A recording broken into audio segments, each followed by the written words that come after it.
2, 3. Hey everyone, we are the Normies, and we are here to review and watch Endgame. Holy shit, Avengers Endgame. Woo! If you don't know how this works, here's how it's gonna work. You're gonna see a clip like this. Look at him. Or like this. Oh my god! Look at that. And we're gonna, we're gonna kind of go through the movie beat by beat and play our reactions to those specific beats and parts of the movie. So if you're familiar with it, this last time too, if you're familiar. We watched it in the drive-in, and then we saw it this morning, literally less than an hour ago at a movie theater. So if we're talking about different reactions that you aren't seeing, it's because that one happened in the actual movie theater. Yeah. We have already dedicated 6 hours of our entire lives to this movie, and it was worth every second. Worth every second. Our backs, our limbs. It's the first was a great reaction, but like again, we saw it at the drive-in, and you don't get to see all the vivid details that you see at the movie theater. Yeah, the drive-in is kind of hard to see because you're in the car. I will say the audio experience was better at the drive-in. Oh, I disagree, man. I thought the audio was.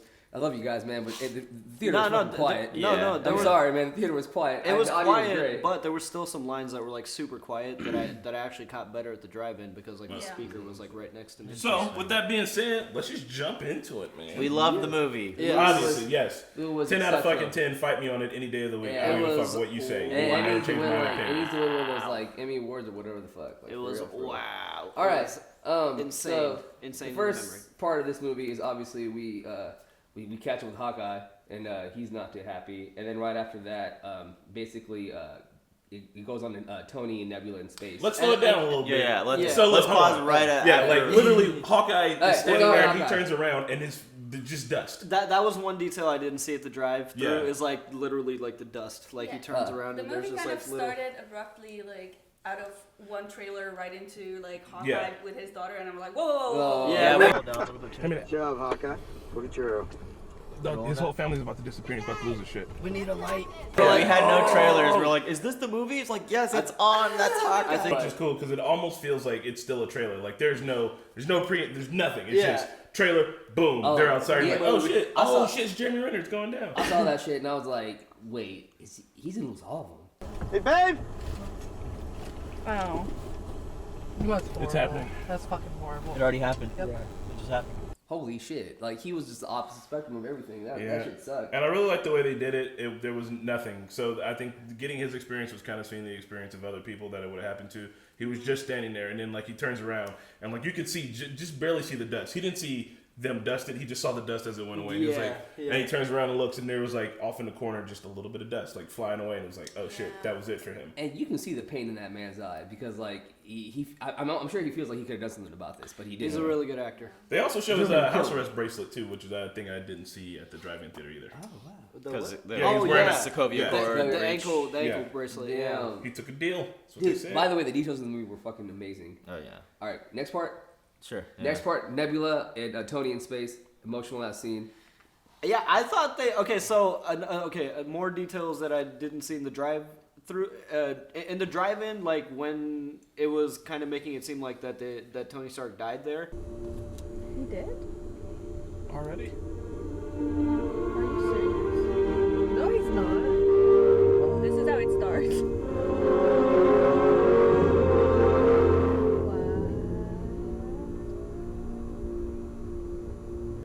He was a lot more still because like you couldn't see him breathing. It was fuzzy, but in the theater you can definitely see like his eyes are fluttering. So in the drive-in we thought he died. Yeah, because they wanted you to think that the music was swelling. The trailer was also leading us in that direction. Yeah, because we were like, oh well, Iron Man's dead. We know it from the trailer because. But it was cool. But we still saw him in the suits in one of the trailers. So, I don't know. Yeah, but people were speculating that might be one of those like CGI. Oh yeah. But that scene was cool. I like the details of him like teaching her like the they're playing football, game, being bored. And then there was like the scene where he offers her food and she's like, "Nah, man, you need." Which I didn't quite catch that in the drive-in either, but it makes sense too because she's got a lot of robot parts, so she probably doesn't need to eat as much. Yeah. You know what I mean? That was emotional, man. It was very desperate. He's like, air's running out. This is my last message. It's cool though. It's probably just gonna be like falling asleep, but yeah, I'm gonna die after this. So. Yeah. It's like which is essentially I'm surprised foreshadowing. that he had like a different message for them after at the funeral. Yeah, which would make sense. I mean, yeah, because he came back after that, but like I don't know. I wonder if she ever saw it. You know what I mean? Yeah. Oh, like that probably. original message. Yeah. Probably. I mean, I gotta Probably imagine because the that she ship, saw it, because Captain Marvel brought the ship back, so I'm sure. Yeah. Do you think Or so? I know. I think it was like what 3 weeks after Yeah. the snap. Yeah.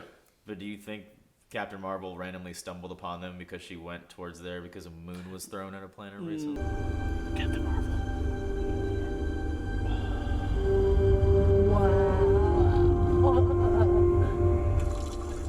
Damn. Are you sure? No. I think that was- the reason No, Captain no, Marvel, She just randomly because stumbled like upon them. whatever happened is happening everywhere else too, and she's pretty smart to like go, 50% of the No, everybody's no, no. population. Yeah, but I mean, how? No. How no. did she find them in the bad ship? It's Dark. the end credit scene of Captain Marvel. She answered the call. She shows up, and then she was like, "Where's Fury?" And then they told her what was going on. Yeah, and then so they probably then- were and then like, she Tony went- was last and known to then- be on Titan. Yeah. She's and on then, her way to Titan. And then she That makes probably went to go. Yeah, 'Cause if- she answered the call and rendezvoused with them first for sure. Yeah, Like, and if you okay. think about it, I'm sure they have a distress beacon that they definitely set off or something along the Yeah, lines of that. because Plus, if she you're randomly traveling- stumbled upon them, she wouldn't think to like bring them there. She And would most of them acted like they already kind of knew who she was. So Yeah. they kind of glossed over those introductions. A Oh little. yeah, I mean, she probably was just like, I'm the strongest Yeah. motherfucker here, and I've just showed up. People were like, well, That was Captain one weird Universe. thing. Like with as much hype there was around Captain Marvel prior to this movie, like she was barely in the movie. But we'll touch on Yeah. that I like later. her. I like I mean, her. she Yeah, had, she's I too didn't. OP. I didn't mind that. Yeah, I didn't. I think mind it was the perfect amount of time. Yeah, I think everybody I didn't was mind perfectly it, in there but- because I feel like this movie was going to focus on like the originals, and that's what they really pretty hit hard on. Yeah, man, they got So, they got the and signature then- series at the end. Tony and Cap finally get their reunion. Yeah, they they basically crash land on. They didn't crash. They land on Earth. Basically, she carries them down. She just carried me. Yeah, bro. One of my favorite scenes from that scene is like when everybody's getting off the spaceship. This is the reunion? Couldn't stop him. Neither could I. Lost the kid. Tony, we lost. Everybody's really, really emotional, but like for the first time, you see Rocket and Nebula get emotional because like as soon as it comes out, they hold hands, and like Rocket is just like that asshole. Like he has an asshole. He's never really emotional, and Nebula is obviously like half. They're robot. both very regarded with their Yeah. emotions. So things are fucked, and I really cherish that. I mean, shit. them holding hands because they're like both of them.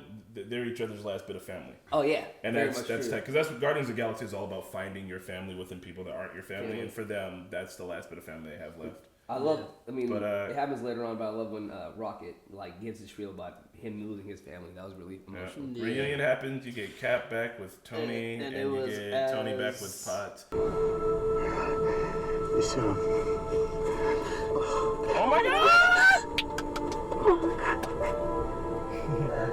It's as volatile as it should have been. Everybody was probably looking for like hugs and shit. And Tony was like, "Bro, I got words for you," and he called him a liar. no trust. Liar. Yeah. And that's so Cap is supposed to be perfect, but in Civil War he lies. That's the whole. What impetus was the of it. lie? The lie was that he knew. Cap knew. He was like, "Did you know about this? And did you keep it from me?" That is a lie. So he lied to Tony by not telling Tony how his parents died, and knowing that Winter Soldier killed him. And He knew that and withheld it from him. And that's Cap's like biggest flaw is that one fucking lie. Robert Downey Jr.'s acting in the was- scene was really Yeah. good. Like he was just like it was needed. Like you could feel like the And then he anger called him in like, his "Fire!" and it was really good effects on him too. To The make makeup. It, yeah, Yeah, no, yeah. I mean like he had The lost skinniness a and shit. He looked sickly. considerable amount of weight. Like it was very well done. Like very well done. And just that, like that's I think it's kind of gets you ready for the whole movie because really like it's just instead of it being a drag out, punch out, all this, it's all about the emotions and the emotional weight behind it and like 10 years of a fucking emotions built up on it. Yeah. So in that scene where they're interacting and Rose is like, Tony, sit down. And he's like, no. Like he literally burns himself out and passes out just to say like that shit to fucking Yeah, Cap. I almost- ooh. I almost forget like he doesn't need like that reactor to stay alive anymore. So when he took it off, I was like, whoa, oh, okay. You're right. But that was he would just like keep it and fucking run and hide when that motherfucker comes. Yeah. Like You hide. Tony.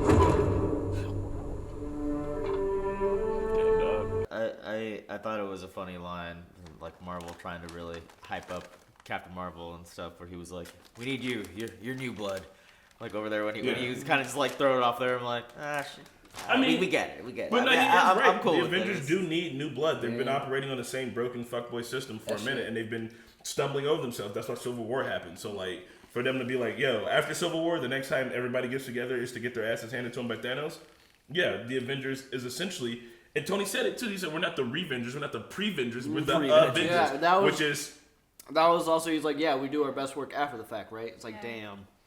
I really And I'm sorry, just one more thing. Like, Steve Rogers, when he was like, what if we lose? And like, we'll lose together. And it's like, well, I don't think you understood the weight of those words, because he's like, well, here we are. They lose together. Basically, after that, they're all sitting around, and then they want to track down Thanos to finish what they want to do, and they track him down to that planet because I guess he uses the rings over there too, and they detect it because like there was like a seismic blast that happened on Earth, and they found the same one on another planet, and that's where Nebula said that his dad will be. And they go there, obviously they confront him, and he's like fun. and like I didn't notice it the first time. I noticed it the second time when he was like when they were talking about the blast happening twice, and I realized he used it twice. Yeah. And the second time he used it on the planet to get rid of the rings. This shit Stones. all happened so quickly. Yeah. Like they were just like, well, he used it again. Oh, we can track him. Let's go. Yeah. I'm gonna kill Thanos. I'm like, What? whoa, Use it twice? wow. Because before you didn't have me. Damn. Hey, new girl. Everybody in this room is about that superhero life. Let's go get this son of a bitch. When they said, I was trying to figure out why he would have used it twice, I was confused. And that's what was cool about it, because it's not. And I we were didn't just realize like, he'd used that whole thing until the second watch, obviously. Yeah, I caught it the first time. I can tell you where Thanos is. Oh shit. Thanos is there. It was, and I like that they were showing him limping and shit. And then, like, that's also why he got rolled on. Yeah. It damn near killed him. He was like, it damn near killed me. You could see the toll it took on his body. He's got a limp. Good. So when, like, Marvel comes in there and slams his ass and everybody just, like, spreads his arms out. And, like, immediately Thor cuts his arm off in, like, seconds. Dog, they're just like, well, we're not even fucking around. Damn. Right off. Oh God. Also, like, for the first time, like, I noticed, like, the scarring on one side of his body, Yeah. which was obviously.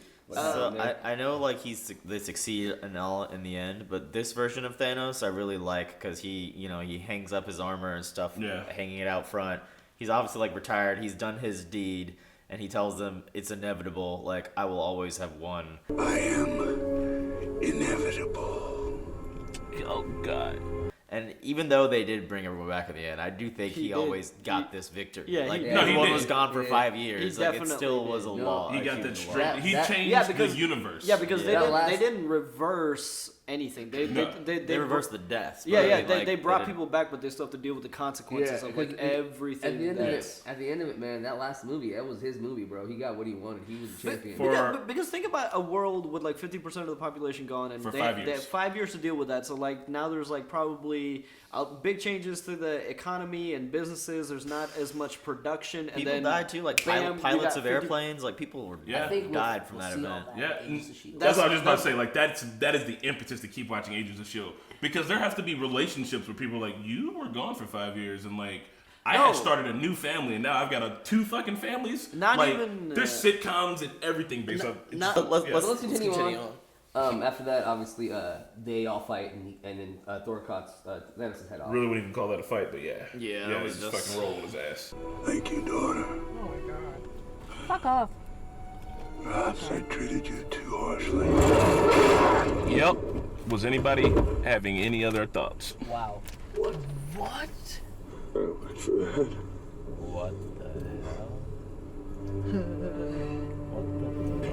Oh, we missed this part in the drive-in because we were so We did not. uncomfortably I caught shuffling that shit. around. I saw it. I literally turned to like adjust one thing, and I heard like a. I looked up and like Thor was just like, I went for the head. I'm like, shit, what the fuck? I saw it again when they replayed it on the screen later on when he was watching it, the memories. But yeah, It But did no, it happen was so really quick. incredibly fast. 'Cause, like I didn't expect the movie to just like we're not even 10 minutes in and they just beheaded Thanos, and we're like, Yeah. what? Yeah, it was like- I get why Thor felt like he had to do it, and then two, I also get why he felt so shitty afterwards. Like, that was a pure impulse. They could have talked about it. They could have tried to figure it out, but Thor was like, no. Thor felt all of the weight of literally half of the universe on him because he didn't go for the head the first time because he wanted to fucking put it in his chest and talk shit. So, like, he was just like, this is my moment. Boom. And then afterwards, they were like, what did you do? Like, we didn't have enough information. And he was just like in his head, it probably called it. He's like, fuck. He's like, I went for the head. And what happens next is Scotland, he escapes the quantum realm. Whoa. You gotta hit the 5-year jump and then... Yeah, 5-year jump. Whoops. Sorry, apologies. There was a big 5-year jump. We were very, very wowed by it. Yeah. 5 years? Later. 5 years. Dude, what the fuck is going on? I missed the decapitation, unfortunately. Yeah, me too. It was quick. It was very quick and it was... So See it tomorrow. Wait. We were just like, what the fuck? Because even the way they displayed it, it was like 5 years. We're just like, what? Later. You're like, Like, what? And it's just, this movie was not Yeah. at all what I expected. We It was didn't. so I didn't expect them to go 5 years in the future either. That was really new. But yeah, that happened, and then obviously Nat's kind of dealing with everything in the world. She's even trying to manage everything. And they're like, there's an earthquake on the ocean, and she's like, what do we do about it? And they're like, it's an earthquake on the Oh, ocean. that was a Wakanda problem, right? Yeah. I guess You know that was a hyping up for Namor. yeah. Yeah, which is really, really dope. I think that's really, really fucking cool. Wait. Shout out to that. It's like the underwater. It's like underwater society. I forgot about Namor completely. of like, what do you call it again? It's like the Atlantis of It's like Atlantis of the Marvel world. Marvel Universe. Tight. But yeah. So did they show Scott Lang first? Watch the Or No. did They showed the rats. They showed that, and then Cap got together with Nat, and they started talking and having a conversation. She was crying. there's a part of me that doesn't even want to find him. Yeah. And that's when. Because they mentioned that Ronan is in fucking Mexico murdering boys left and right. You're like, oh shit. And that's when he said that. That's how we were talking about how like he saw whales by the Hudson River. Yeah. For the first time. You know, I'd offer to cook you dinner, but seem pretty miserable already. At that point, there's like, okay, all's been done, and there's nothing to do except accept things. Yeah, I think it's cool that they I guess I can offer you some water of mine. within that 5-year gap, they've come up with like Shield is in correspondence with Captain Marvel and the guard, what's left of the Guardians. Yeah. And they all are keeping in communication. We're like And keeping the fucking galaxy universe like In check. protection, in check. And in that scene, a couple of my favorite moments was like when, well, actually, this one happens before, but when they were calling out Captain Marvel, they're like, by the way, where the fuck have you been? She's like, literally the rest of the universe. I didn't realize. Y'all can shut the hell up. But Yeah. but then in There was one thing you could see Natasha's ballerina shoes on the chair. Oh, nice. Yeah. Oh, really? She'd been like practicing, or like at least trying to dance again, or at least trying to like find her little bit of peace in this new world. the visual story. And I thought it was important how she said, the rest of the planets don't have you guys. What, you gonna get another haircut?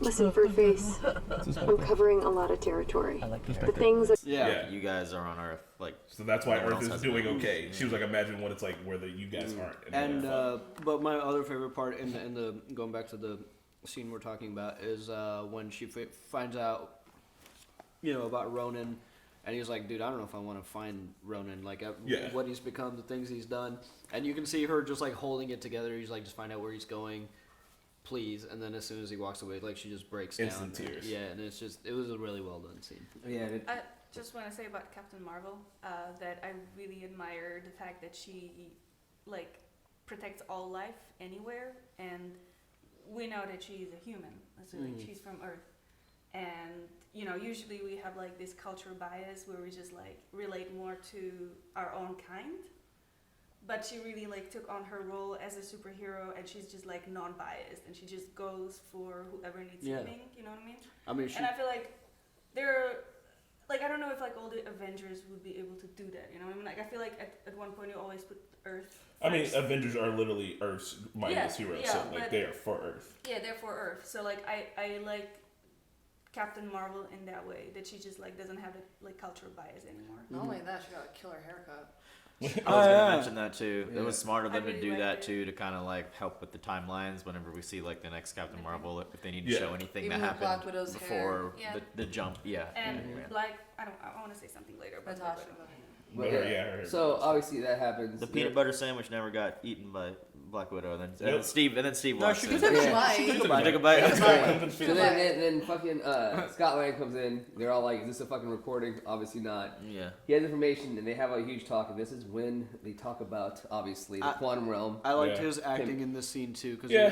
like Oh, can It- I say one thing? I love when like when Scott comes in the picture and he's just like walking through the city, and you can see 5 years has passed. What the hell happened here? Fuck you, dude. He's like, are you kidding? Yeah, like, my mom died. Like, why are you joking about that? Wow. What a memorial. You see all that like foliage, all that grass and Yeah, everything, missing- and he's like, finds "What the his fuck daughter, she's, happened?" like, 15 and it's like, That kid wanted to Yeah. tell me the fuck. Yeah, like, off, you- bro. Why are you yeah. at? Asking My me. dad's dead. like, why would Yeah. you? Yeah, that scene was so well done. he was like, "What the fuck Bravo. are you talking about?" He was like, "Bro, We that's missed- not fucking funny." Poor Like, Billy. I'm We gonna missed call some him Billy. things, right? Like when Cap was in the meeting, Yeah, I mean that was right after the 5-year jump, and Yeah. then it also They jumps had to the- the van and then the rat. One of the turns Russo into- one brothers. of the Russo brothers was, Oh, yeah. was in Whoops. that. Like, Oh. I was Honestly, Yeah. like, so little- in the driving, I Clear. missed that he was on a date with another guy. And stuff, Yeah, 'cause, like, I caught that. Did Yeah. you catch that? I didn't catch today. his story at all in the drive. Yeah, me neither. Actually, Oh, yeah. I get Yeah. when he said he kept saying he, and I was like, oh, he's gay. That's Cap is tight. basically giving classes. Also, holding whatever. the guy leading the meeting, the white dude with the glasses, kind of skinnier looking. I think he is one of the artists from the comic books. I think he did like the art sweet. on something. He's somebody. Yeah. I can't remember. It's- Internet, don't flame me, but also like I'll put it down in the comments. He is somebody. He was somebody important as well. But that was like 2 big cameos, like 2 big real world cameos. It's just cool the movie decided to focus on like loss and moving on and that whole aspect of it because the whole world went through trauma. Yeah. The whole, yeah. And then the rat. We talk about the fucking rat saved the Yeah, universe. turn the vans on. Yeah, yeah. like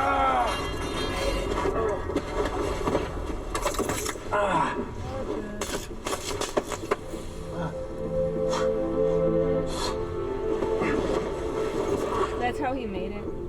Because of a rat. Ant-Man, Rat-Man. Does he know how long it's been gone? No.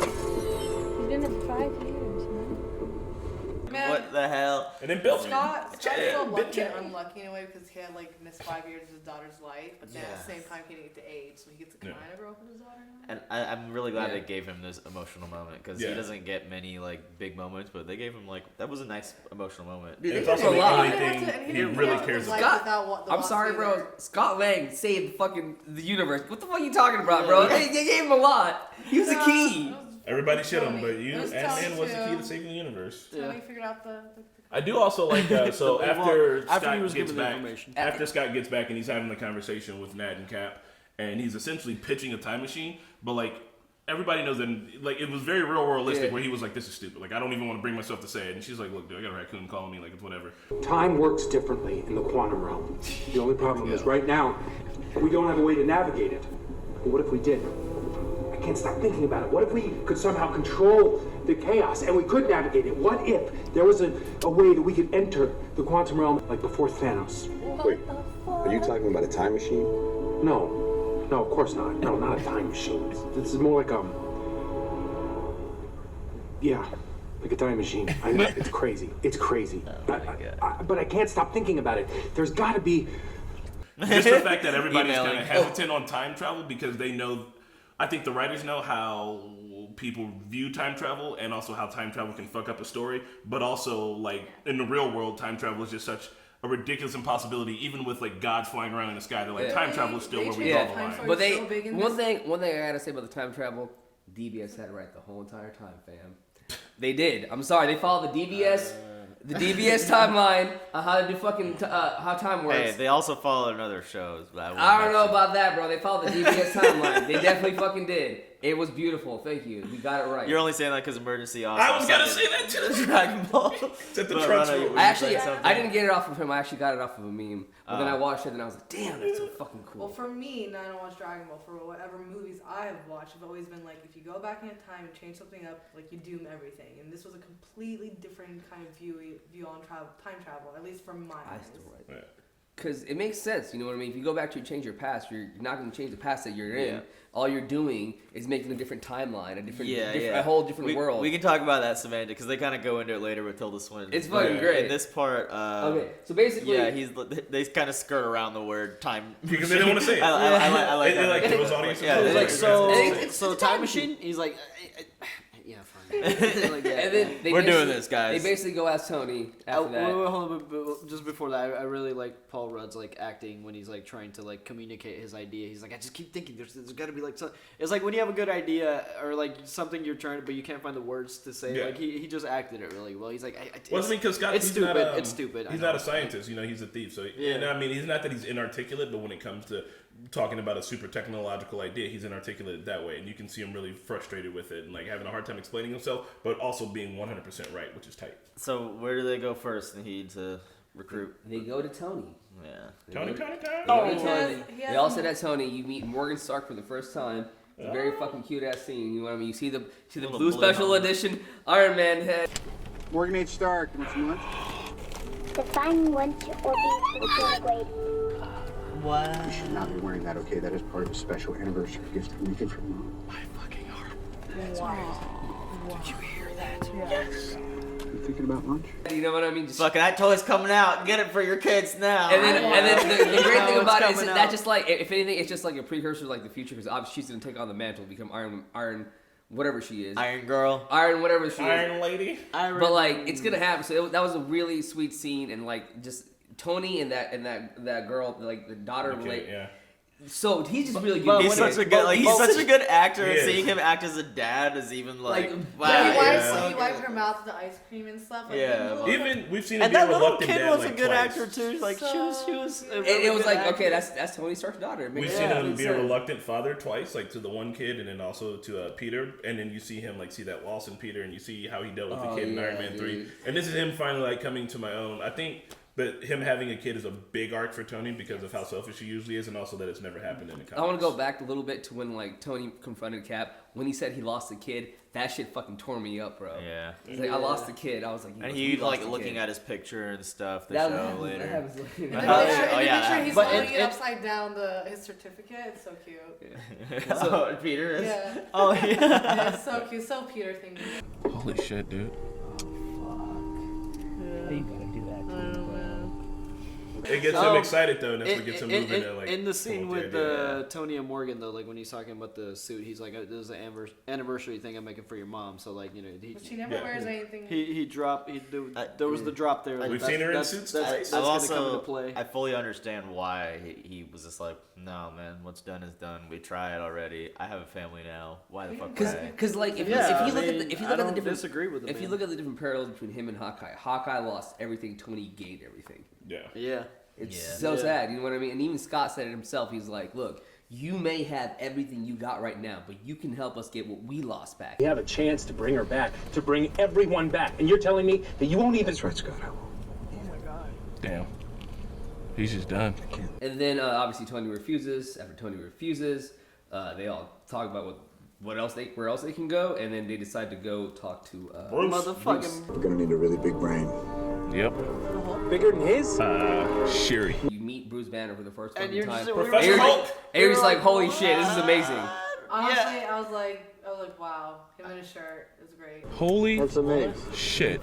I'm so confused. These are confusing times. Right. No, that's not what I meant. No, I get it. I'm wearing shirts now. Yeah. The Hulk's in a cardigan. I didn't know where else they could go. Cardigan. And a cardigan. Like, where else could they go with this character? Like now they put Bruce in the whole like It's him. He's like I've always been treating him like he was a disease or something. But then I start looking at him as the cure. I put the brains and the brawn together.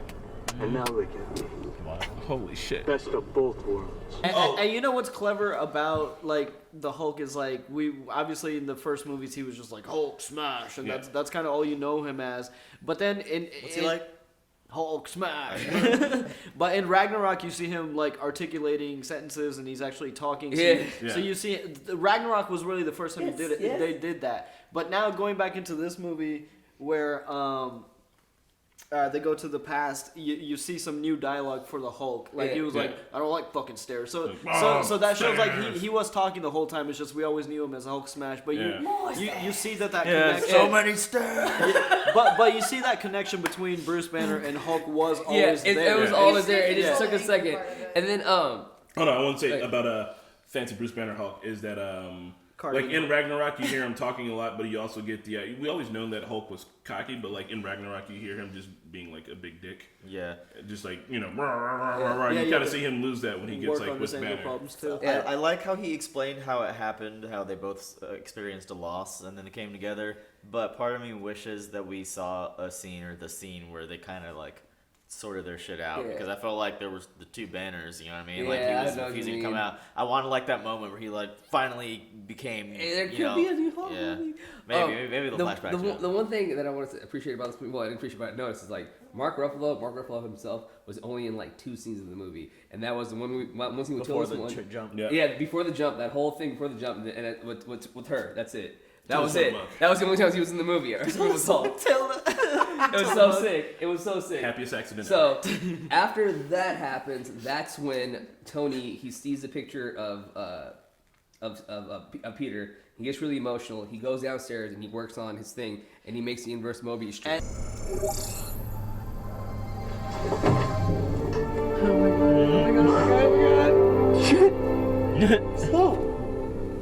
It's a ribbon that turns back on itself. No, you don't say that. Only Mommy says that. She coined it. It belongs to her. Why you up? Because I got some important shit going on here. What do you think? And when he pulled that picture of Peter. Peter, Howard, his dad's picture was right there. Oh yeah, too. I didn't notice that part. Yeah. But yeah, that happens, and he goes, "Shit, I got it." That's when his daughter was right. He goes, says shit, Yeah. and then they have the little interactions back and forth. 3,000. And that's when he says, "I love you." When she says, "I love you 3,000." Love you tons. Oh my god. I love you 3,000. Shit. I know, man. 3,000. That's crazy. Go to bed, or I'll sell all your toys. I expected it all. I like how she was like, "Juice pop?" She's like, "Yeah." like extortion. Go shit. Alright. I love when he would like put his like big hand on her tiny face. Just like your face. Yeah. Goes, That's like something my dad would do. And then I love when he said it. It's When he so left, cute. he was like, "Go to sleep before I sell all your toys." Yeah. It's like the perfect toy thing to say. And she's like laughing and smiling, like, "Damn, what a good dad." Yeah. He's learned. The boy's learned. He's had like 3 times of practice. He's learned. Yeah. So then they turn Scott into a baby. He pees his pants. It's actually hilarious. Guys, this doesn't feel right. What's going on?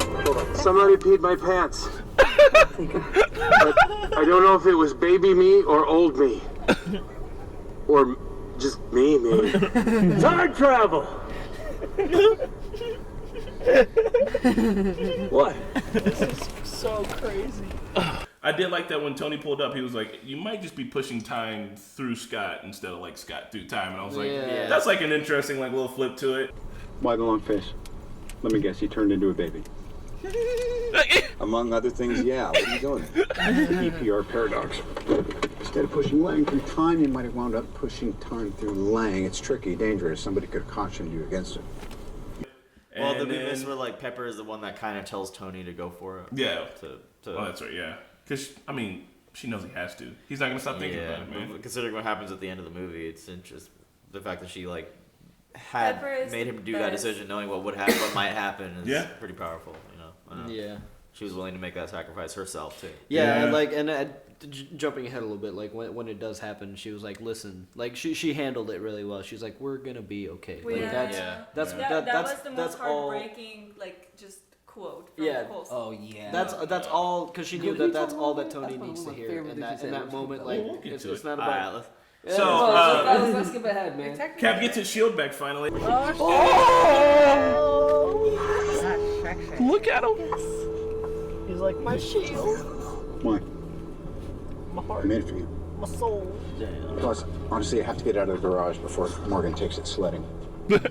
I do like when people mistreat the shield. He just had like clothes and like kids' toys on. He's like, yeah, yep. And then what else? Oh yeah. I think we go on to the next part when Banner and they basically they need to get the team together basically. Yep. And they go to Asgard, New Asgard or whatever. I Yep, think it's which is Norway. in Norway. Yeah, Norway. That was fucking tight. I missed that it was in Norway in the drive-in, but like I caught it when we were watching it because I thought it was in Norway, but like I couldn't see it. With Yeah, the That's the bottom spot of in And it Ragnarok, was like right? Where it, they went. and the New Asgard is like so well done because it's like an old fisherman's town.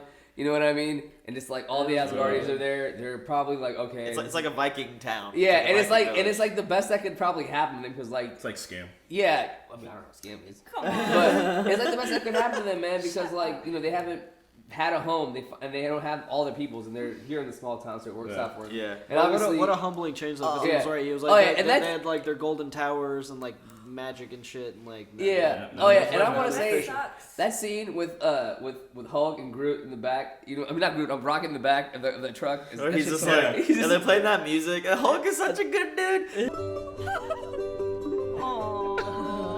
I want Hulk Banner to be my dad. God.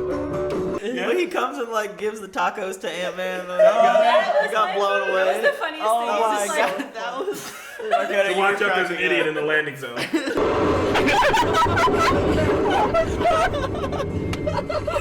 Yumi, where's Big Green? Kitchen. What does he say? He's like, what's up, normal man? Normal sized man? Like, why did he just talk your shit to Scott? The laughs because they were on opposite sides of the fight. It gave us big laugh. And I wanted to mention in that diner, the special effects and the CGI on Mark Ruffalo as the Hulk is so good. Yeah. Because he's lip quivering. The bit with Ant-Man when he's like, oh, you want a picture with me with the kid? And the kid's like, no. You want to grab one with me? I'm Ant-Man. He's like, yeah, like the the kid's way even he's saying like, no, he doesn't come want on, come on. Like, this is like Mark Ruffalo as the Hulk. It sounds like Mark Ruffalo. This is so perfect. Facial expression. Mark Ruffalo's the best Hulk, confirmed. Nobody does. No, he wants you. He wants to take a picture with them. Yeah, look, he's even saying no.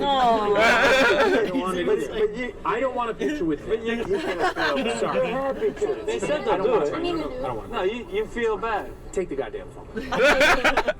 It's so well done because like he's even like eating like a plate full of burritos. Yeah.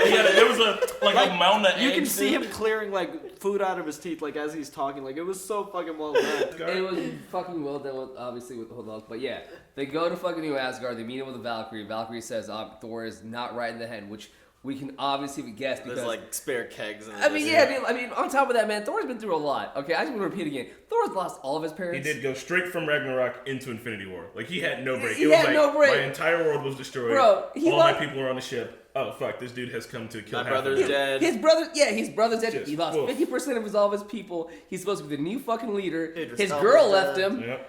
His girl left him. He's not over that apparently. You know what I mean? Yeah. All sorts of fucked up. So we finally see Thor, and it's like what we do not expect. Thor? Oh my god. Oh shit, he looks like me. No. Wow. Pork is there. Oh my god, it's so good to see you. Hey, man. Give me your cuddly little rascal. Oh, I'm good. Oh. It's not necessary. Hulk, you know my friends, me from Korg, right? Hey guys. We'll see.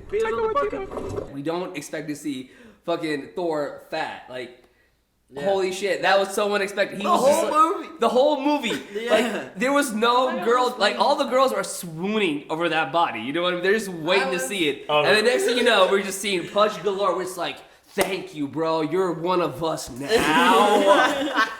You know? It was hilarious. Because it's hilarious. It's Thor, man. He's like, it's fucking Thor, man. He's a god of thunder. You know what I mean? But he's so impervious to like his own like emotions. You know, he's an emotional person, bro, and that's like the downfall of his humanity, dude. He's a human. I mean, whatever. You know what I mean?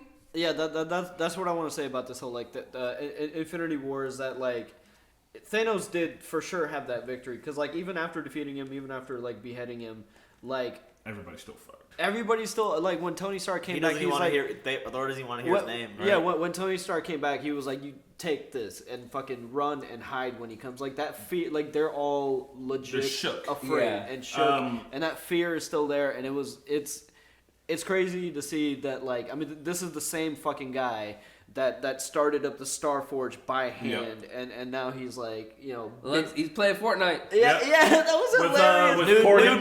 Nude Master 6. Oh, of course. There's no Wi-Fi password. Right? Why? He said log on. He said grab control. It's like no Wi-Fi. Because there's no Wi-Fi because they're super chill in there. It's super cool. Feel free to log into the Wi-Fi. No password, obviously. Thor, that kid on the TV just called me a dickhead again. Nude Master. Playing Yeah, Nude Fortnite. Master 69. Nude Master 69. That's the type of place where you go and you're like, I'm gonna hang out for an hour, and you stay there for 5 He's days. still mad about. He's still mad about the cable, bro. But somehow, some way, they were able to entice him back onto that spaceship because of With alcohol, beer. with beer. Yeah, because he's an Nah, alcoholic. I don't now. think it was because of Because- beer. I think. So he wanted to get on, but the beer yeah, helped. Yeah, he Yeah. wanted to get on. He just The beer wants. helped. I think it was because of the beer. Yeah, You know, it was not- Do it you was not remember, about do you to remember go. the mountain of It kegs wasn't. Yes, by the Yeah, beach? he was all out. So, but also like Thor's a Viking. Vikings drink heavily, and after this, even this win/defeat, like he's just drinking, and he's just like kind of waiting for something to fucking happen in his life, man. It's crazy to think that like the strongest Avenger was like willing to drink himself to death because of Thanos. I loved when Tony called him big. Lebowski. I swear, I That shit was called him Lebowski like right Dude, and he before looked like he it did too. it. I'm like, what? But before that scene, He's let's straight not looked skip that way. over the big what do you call it the Barton scene. You know what when we With see Ronan? Hawkeye again. Obviously, Oh. he comes in, bro. What is that actor's name? Dude, I forget. He's so badass. てめえなぜこんなことをする Oh shit! Hell yeah! 俺たちはてめえに何もしてねえだろ The Jap, you know what I'm talking Yeah, about? he's in Westworld, He's in bro. Westworld. He's in, like, in every- Lost. He's in like I'm looking everything. it up. Damn. He's like in every samurai shit, and like Last Samurai. bro, he came in and fucked him up, bro, Yeah. left and right. And then after that scene happens, you just Real quick, that I noticed today that was like a one shot. Yeah, when yeah, they, yeah. When It they was a came in badass, through and like ridiculous and he was one-shot. fighting in Oh, the yeah. street, it was kept going back and forth. I was Motherfucker, like, I was even there was a part in drive-in where I was confused by the camera movement, but like the camera went from the window. As he jumped out of the window, it panned up to like the roof he was standing on. It was like a tin roof and they're under it. You could hear him standing on it. You could see the footsteps, and then the camera pans down as he jumps down. So it's like following him even through these actions where you can't see him. The shit was tight. What I want, you can't give me. Damn, Clamp, what the fuck?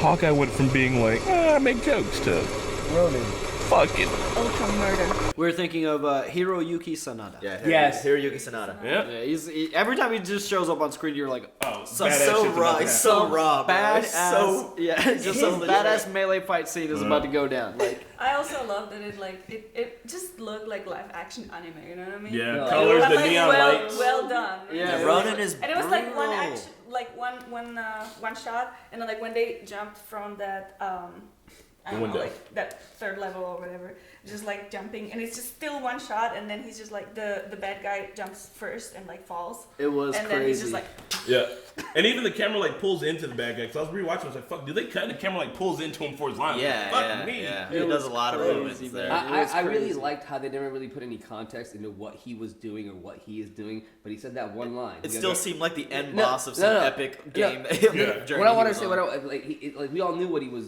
doing, what he was out there doing. Yeah. He Yeah. basically was taking out all the criminals that Thanos Thanos never didn't got. get, I yes. love that he's like Thanos got everybody else. You guys got me. Like he wasn't Yeah. playing any judgment.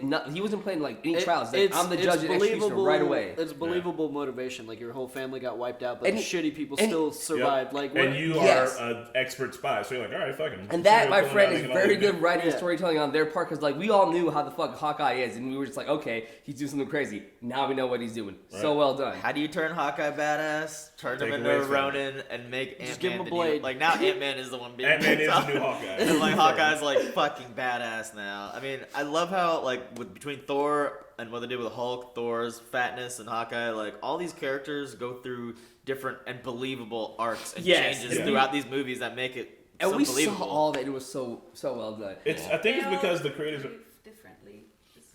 They all do Yeah. things differently. I think it's because the creators aren't afraid to like blow up the status quo because the status quo is dumb and stupid and bullshit, and comic books tend to do that all the time. Yeah. Like revert back to the nope, now they're the exact same. But from movie to movie, these characters have drastic enough changes that it makes you want to go see the next movie. I don't want to see another movie where Thor is the exact same person. I want everybody to be affected by the movies that happened previously. Yeah.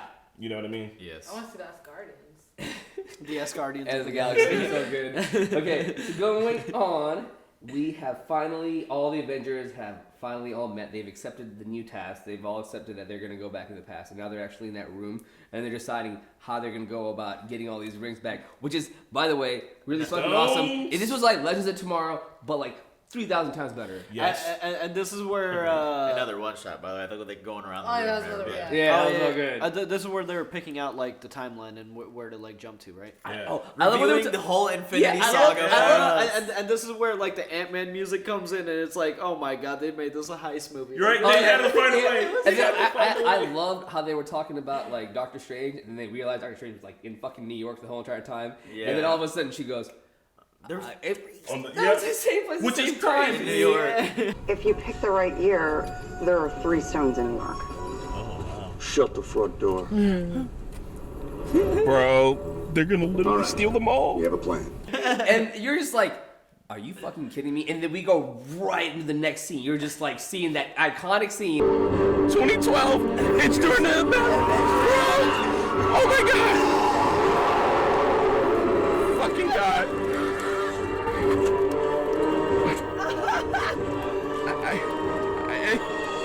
Of all the Avengers circling around, you're just like, With Cap giving a fucking The best speech nice ever. speech. We did skip one part. Yeah, we said like Skip where one she part. says like see you in a minute and like all Well, that. yeah, just yeah. the part where they send Ronan back and he sees his family briefly, which I'm not Oh, yeah. glossing over it, but I mean we're right here at the precipice of the whole entire rest of the movie set. yeah, that was a really cool scene. But yeah, man, going back in time, that was so fucking awesome. I think they go back to New York first, and they Yeah. all separate off. I mean, they go all different places. Yeah, all They different show places. New York first. Well, New York is There's first. also the I want to go over like because Thor 2 is widely considered like one of the most skippable movies. Yeah. And it was just funny having like Thor the Oh, yeah, we're gonna the talk about Lebowski that. version like give like a presentation. My grandfather, who had to hide the stone from the dark elves. Scary being. So Jane, an old flame of mine. This is the ether Like taken super by drunk. evil elves. That was fucking- and then he goes on talking about Jane. Got to introduce her to my mother, who's dead, and oh, you know, Jane and I aren't even dating anymore, so it's happened. It lasts forever. It's like Jane, she He's put, like, she so put her flame hand in the of rock mine. and then Ether put it He's inside like, of I'm himself. not done yet. No. Why don't you come sit I'm down? not done yet. The only thing that is permanent in life is impermanence. Yeah, it's like my mother. She's dead now. Fuck, man. Come on, bro. You gotta understand, bro. It's hard for Thor, bro. It's like, because the thing about Thor is, man, everybody looks up to him as like super fucking man, bro, and he's like, he's not, dude. Now He he's has like emotions too. it's like watching your really like strong, dependable, responsible older brother like just resort to like He was never slob, responsible. He was never responsible, but he was strong and dependable. There you go. But okay, continuing on, we're going on to New York. They're in New York, and there's 3 stones in there, and they separate off. First thing first is when they get to New York and they see Hulk come through, the other Hulk, and he smashes through all that shit. Yeah. And then Bruce- new Professor Hulk. Hulk, let's call him Professor Hulk. Professor Hulk is like Professor, he like- feels embarrassed by looking he at him feels himself. embarrassed by it because it's like that's his like you know his belligerent childlike form, and he's just throwing tantrums. That's like when you come to work on a Monday morning and your Facebook gives you a post from like 9 years ago, and you're just like, fuck off.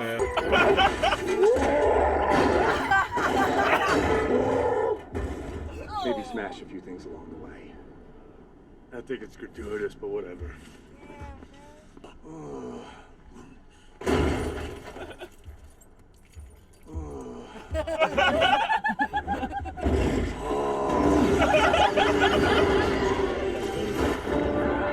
Yeah, basically. Professor Hulk pretended he's just like, ah.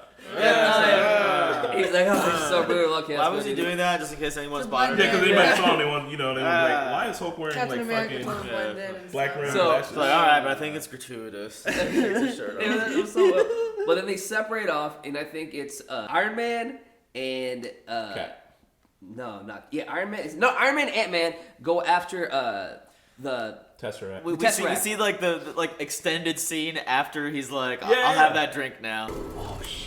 Tony's got it. I'll have that drink now.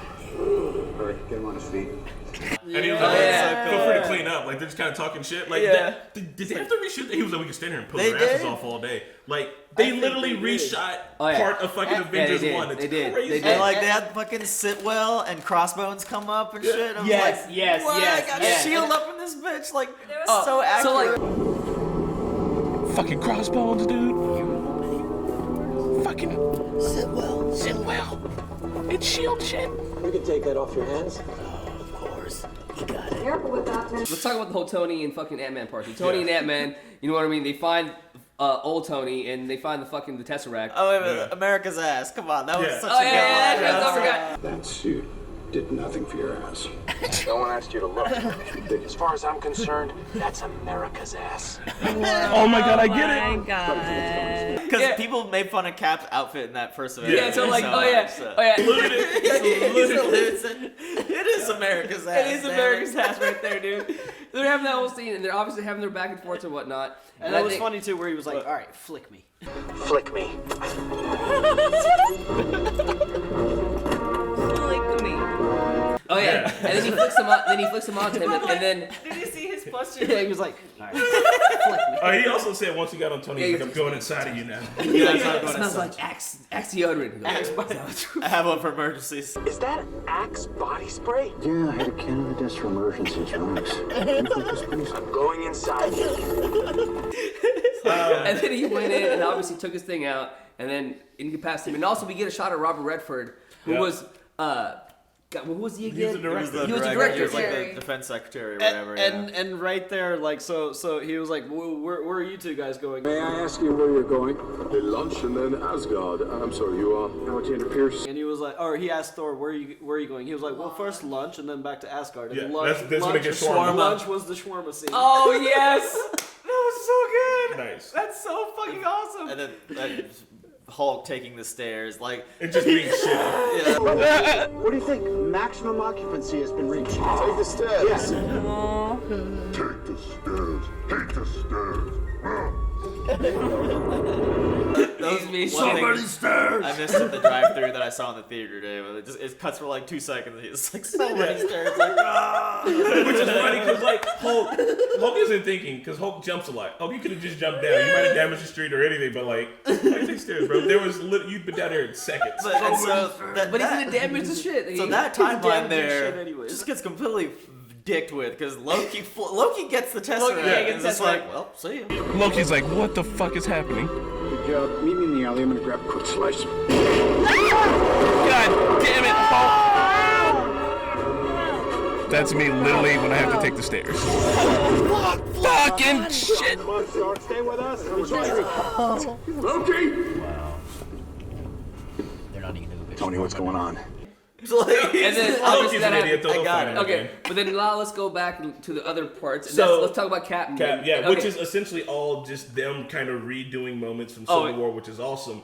And they also do, I don't read the comic books, but everybody knows about that comic panel where fucking Captain America says Hell Hydra and the world freaks out. Everybody hates it. Bro, it's like the Winter Soldier. Cap, I thought you were coordinating search and rescue. Change of plans. I'm about to fuck all y'all up, bro. And they flipped it on its fucking head in this movie. That was so good. Awesome. 'Cause, like- he just walked away with it. He didn't have to fight anybody. Everybody's getting in on the elevator, dog. Rumlow?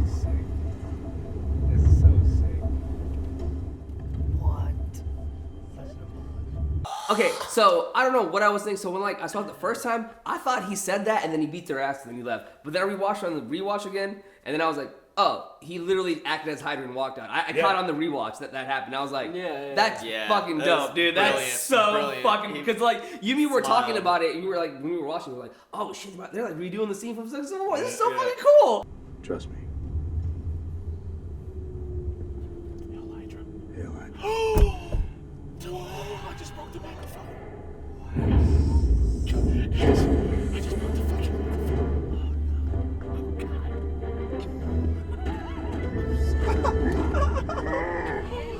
This whole movie functioned as like a greatest hits of the Oh, whole dude, it was so Infinity good. Saga. It was so like I got perfect. Super Winter Soldier, Agents of Yeah. Shield vibes, and that And whole then, scene. and then, It was so cool. and then Cap walks out of there unscathed, so easy. You're just like, that is so fucking dope. And then he walks and he sees his former self. Can And you who imagine And he said, them I got two, eyes like- on Loki. Yeah, I got eyes on I Loki. seen That was Loki perfect. change into Captain America earlier, so I was like, that's why they end up fighting each Oh other. yeah, That was a good little. Yeah, he's like, wait, are you me or me? And that's there was also, that whole like time travel. And that was so good That- at that fight. He goes, I can do this forever. He's like, I know. I have eyes on Loki. I'm not Loki. Shit, bro. I don't want to hurt you.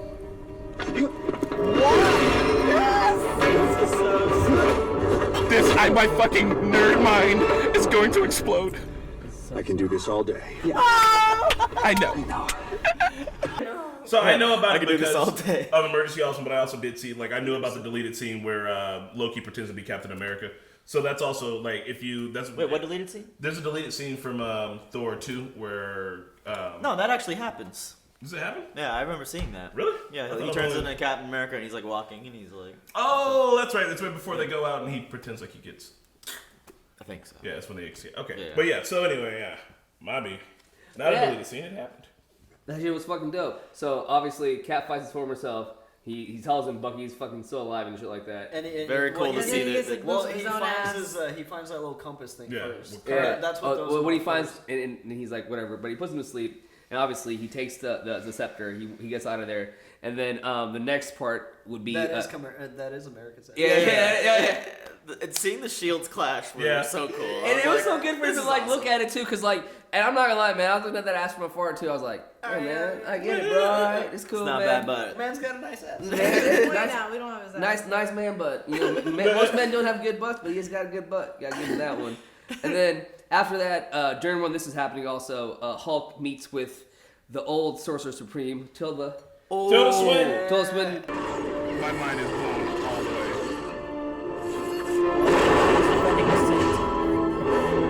That's Be careful going that way. We just had the floors waxed. Hi, Tilda. Bro, we got a Tilda mug. You're about 5 years too early.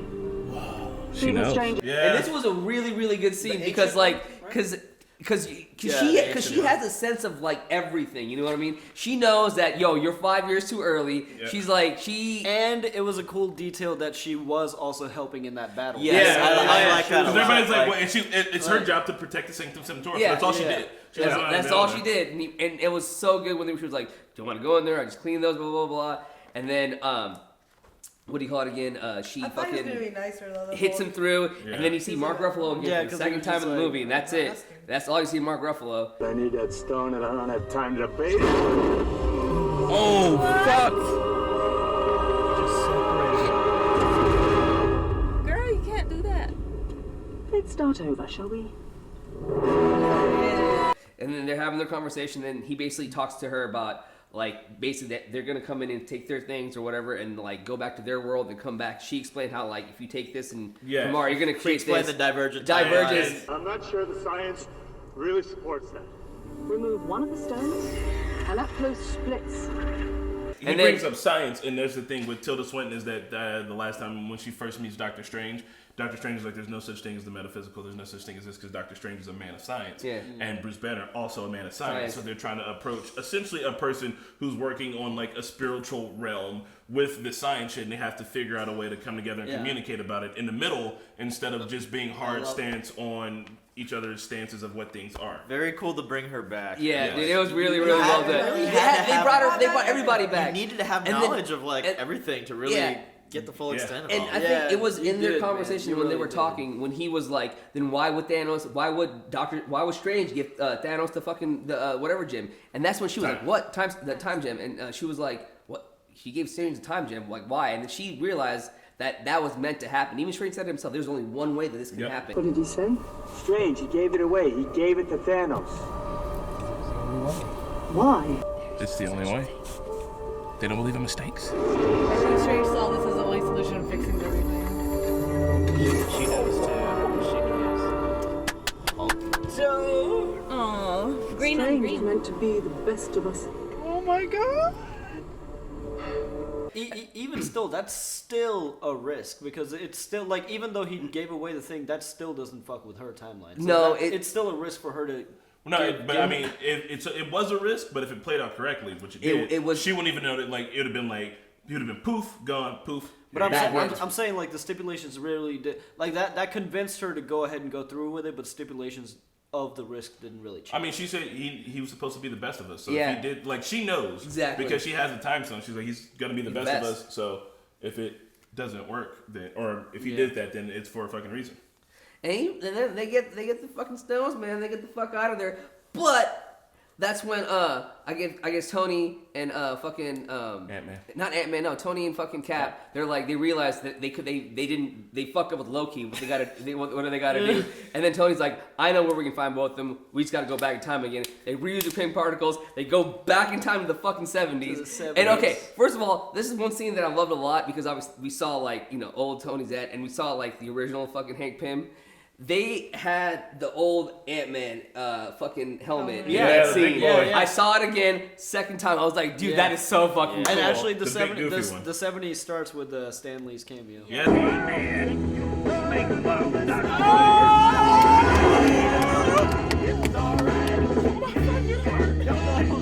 Oh yeah. Also, you guys, if you've seen old pictures of Stanley, like that is what that motherfucker looked like. Oh really? Yeah, like he was literally like big mustache, the fucking suits and shit, man. That dude was so fucking cool. That was such a good knock on the 70s, man. It was so well done. And the thing about it is, it's like, I feel like Tony like knew it was really good how Tony planned that basically. Yeah, which I mean makes sense because even they set it up for you when the director grabs a box. He's like, "This has been in our care for 70 years." So they're putting it in your head that Shield's had it literally since Cap captured it for him at the end of World War II. Mm-hmm. So like it's gonna be sitting in one fucking spot. Let's go get it, which makes a lot of sense, man. How did the Red Skull get the Tesseract in the first place? I think then he found he went to in the beginning because I just watched the movie. They went to some town I want to say in Norway maybe or somewhere. And they were like, I hear you're protecting something here. And the guy's like, well, no, we're not protecting anything. Like, beats him up a little bit. And he's like, well, here. And he gives him, like, a fake one. And he crushes it. He's like, this isn't the real Tesseract. Where's it at? They find it, like, behind a wall, buried on, like, some Indiana Jones shit. Okay, so it was on Earth. It was on Earth. It was hiding. They were hiding it on Earth. How the fuck did it get on Earth? That's I don't know, man. Maybe we'll watch find out behind the Tesseract there. Well, maybe we'll find out in Agents of S.H.I.E.L.D., bro. Anyway, sorry. Got the 70s.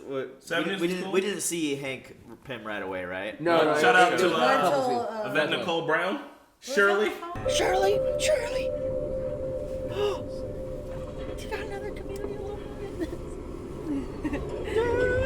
You know she was geeking the fuck out. Oh yeah. Yeah. We had Shirley, Ahmed, and Ben Chang all in community love. Oh yeah. Toy Soldier said like, I hope you like the only two cameos that mattered in the movie. Nice. Ben Chang and Shirley. And Chang got Ant-Man out of the. And Shirley fucking snitched. Yeah, man, sorry, perfect. I don't know if you can, but like go back because we had reactions to Chang. She is the black lady in the elevator with the 90s. And Chang, the security guard back then. Because you gotta make sure you get these moments because we had a lot of. That's right, the Russo brothers. Yeah. Hey, because the Russo brothers, they worked on Community, right? That's cool. You know. That's why Danny Pooty's in fucking Winter Soldier. And no wonder why that show's. No wonder why that show's been able to come back from the dead so many times. They've been able to afford it. Hey man, what does that mean? It's they did come back from the dead once. Yeah, I'm sorry I did because it sucked. Oh, that's where you're wrong. Let's keep moving forward. I'm sorry. Biggest cancel. It sucked. Howard Potts meets Howard Stark here. Yeah, that was a good one too to give Tony some closure once again, kind of setting up for his inevitable demise. Yeah, I like how every character got their moment, and it's like as awkward as like if it was. He's like, oh fuck, there's my dad. Oh my god! Jarvis! That's fucking Jarvis! When he hugged his dad, he was like, this is so And he ends up giving his dad father Bro, advice. my favorite thing about his that dad whole thing like, was meeting Jarvis. Like, we met Jarvis. Yeah, I know who Jarvis is now. Question: did they take the actor from Mad Men and de-age him? Yeah, that was him. Because I mean, that was kind of his whole Mad Men swag and everything. So like, it didn't seem like someone perfectly. And I thought when they were one of gonna those guys, are you Potts? Yeah, one of them beatniks. I am. I had a complete slip. I thought they were gonna use like the version of Howard Stark from like the TV series. I thought they were gonna use that Howard Stark. So when he came on, I was like, that's not Howard Stark. I think this is the new canon confirmed Howard Stark is Richard Sterling. But they've used Richard Sterling before. Yeah, that's not his real name. That's his name from Mad Men. But yeah. They had used him before. It was I think the second time around. Yeah. Was it? So, yeah, it was when it was the It was when we found flashback where out. you see Yeah. yeah. Deaths and all that stuff. Man, it was a good scene, man. It was as awkward. Like he's Actually, kind of awkward. I He's agree. like, you want to get some fresh air, and he's like, yeah. You So you want your suitcase? Your suitcase? He's like, yeah. I mean, like, it was just Yeah. well It was acted. really well done. And then you can like we don't like see their whole scene, but like by the time they're outside, you can tell like they're a lot more. He's a lot more comfortable. Yeah. So Yeah. you can tell that they had that time to have a good They connected long over their conversation. kids. And- Yeah. Again, attention to detail. I really love like Captain America had the captain symbol on his hat. You know, he's captain and all that. Fucking Okay. He won't So answer good. you anything else. so good. And then Captain ends up and he stumbles into Carter's office. Yeah. Once again, putting him where he essentially wants to be. This has been his man's arc. It's Yeah. essentially he's always been He's described been- as the man out of time. Here he is thinking about what he could have. Thinking about what he could And have. that was He's such a been in good love with that shot woman where for they so like long. pan to the window and they're Yeah. like separated by the blinds and it's just like goddamn man. It's really the cinematography in this movie. is It was really good. It was well done. Me and Serge were talking when that happened. We're like, oh, we can see fucking Cap and fucking Iron Man like bro it out, do this one scene together. You know what I mean? High scene. Finally So put dope. it. I knew it was happening too, like that, like everybody was gonna meet these like figures from their past because Thor was seeing his mom and the other, you know, That Asgard happens story, later. and That actually, let's go. everything was Yeah. kind of interwoven a little Yeah. bit. I think Mongard? we should talk about Yeah. it separately. But The next- we should talk about each set piece. Yeah. as So it is. the next Real set quick, piece, what was anything Howard else? Stark was gonna say? Like, oh yeah, if it's a boy, we're gonna name him like What do you say? I don't know, some weird name. It started with an A. yeah. He's He's like, I want you to that's Stu a little bit. Wanda, Like, something super weird. don't be dead set on that. So let's go to let's do Asgard. 'Cause Yeah, Asgard's that's what pretty I'm gonna. Next part is Rocket and Asgard. Thor. They go to 2013 in Asgard. They extract the Aether. quick. We go to from- Thor Iron or Thor 2. Yeah, Thor 2. Asgard 2013. Fucking what was happening in Thor 2. Can't take this. Go to the worst Thor. Yeah. I'm And, then, and basically to extract that Aether from fucking Natalie Portman. Natalie Jane Portman. Foster. Yeah, Jane Foster.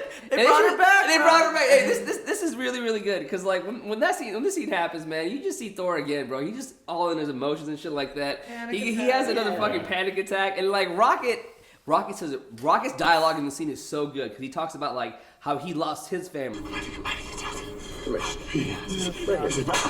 Damn. You think you're the only one? Are you crying? Yes. You can do this. I need the Raccoon pep talk. Yeah. And again, seeing Rocket very emotional is just like it's very hard to find. Says He one of my doesn't- favorite phrases. What are we doing here? Yeah. What's doing here? It's like some of these people are gone permanently. He's but like we the have a tentacle, chance to- the tentacle haired girl, the tentacle headed girl or whatever. Oh yeah, the chick with the tentacles. The chick with the tentacles. Antennas. Antennas, like it was so well done. And then he goes, we understand that you've lost somebody and they're gone for good, but there's some people that you've lost that we can bring back Yeah. that I need your help with. Still didn't register him.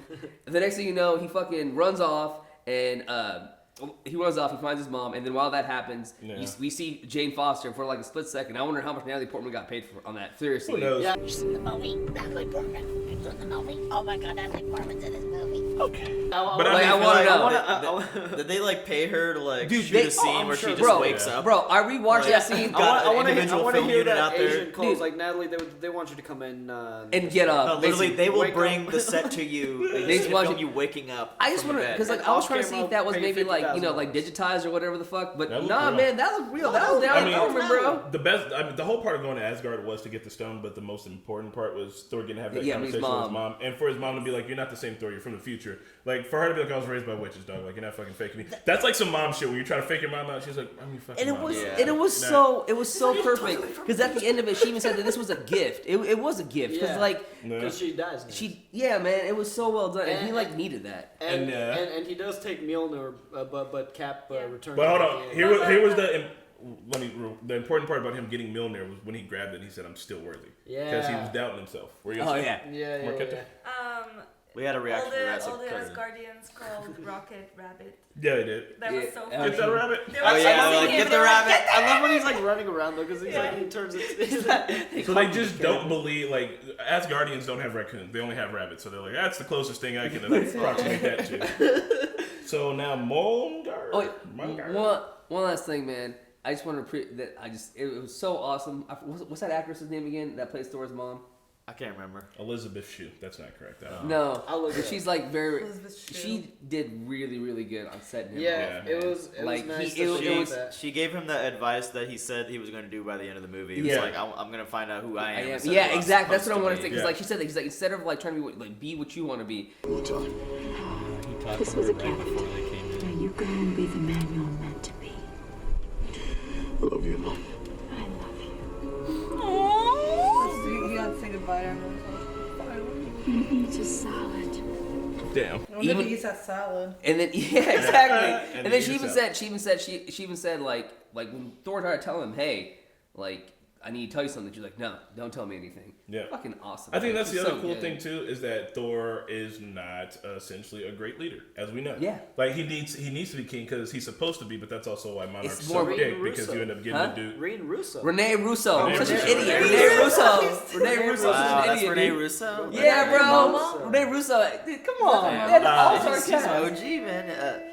Thor Yeah, though, and he gives up the leadership at the end. yeah, That's and why. because Thor's like Bobby B. He's not a great leader. Bobby even though B. maybe he's gonna be on his way to being a leader. Doesn't mean you're gonna be a great He leader. even So, swings a like, hammer too. Yeah, he does. So he like stepped down from that, and just for him to realize that it's really important to people like to focus on what they want to be, but like not what like who they are. You know what I mean? Like some people are like, I want to be this, I want to be that, but not like who do you want to be your fucking self? What kind of person do you want to be? Not what kind of job do you want to have? Shouts out to fucking Loki because he was in a couple of scenes that was really, really good. He was Yeah, in but prison. It was so good. Like he was. Okay. I think they might have superposed that scene. I don't know. I couldn't We'll tell. see. That was really, Thor really and good. Thor and Rocket are like the best duo. I'm glad they paired up. Yeah, they were so fucking good. Okay, on to the Mongar. next part. What's the name We of that are planet? going to be at Morag. This Morag. Is that a Nebula and person? Is that a Rhodes. planet? Yeah, Who's asking that? Yeah, Nebula and Nebula and Rhodey. Rhodey, they're all there. War Machine, they're basically over there. They're basically going to try to like, Quill. That scene with Quill comes in the very first scene from Guardians. Oh yeah, there it is. Come and get the Guardians your member berries. Oh boy. Isn't that the OG Thor's? It is the OG Thor's hammer. Maybe he'll bring it back.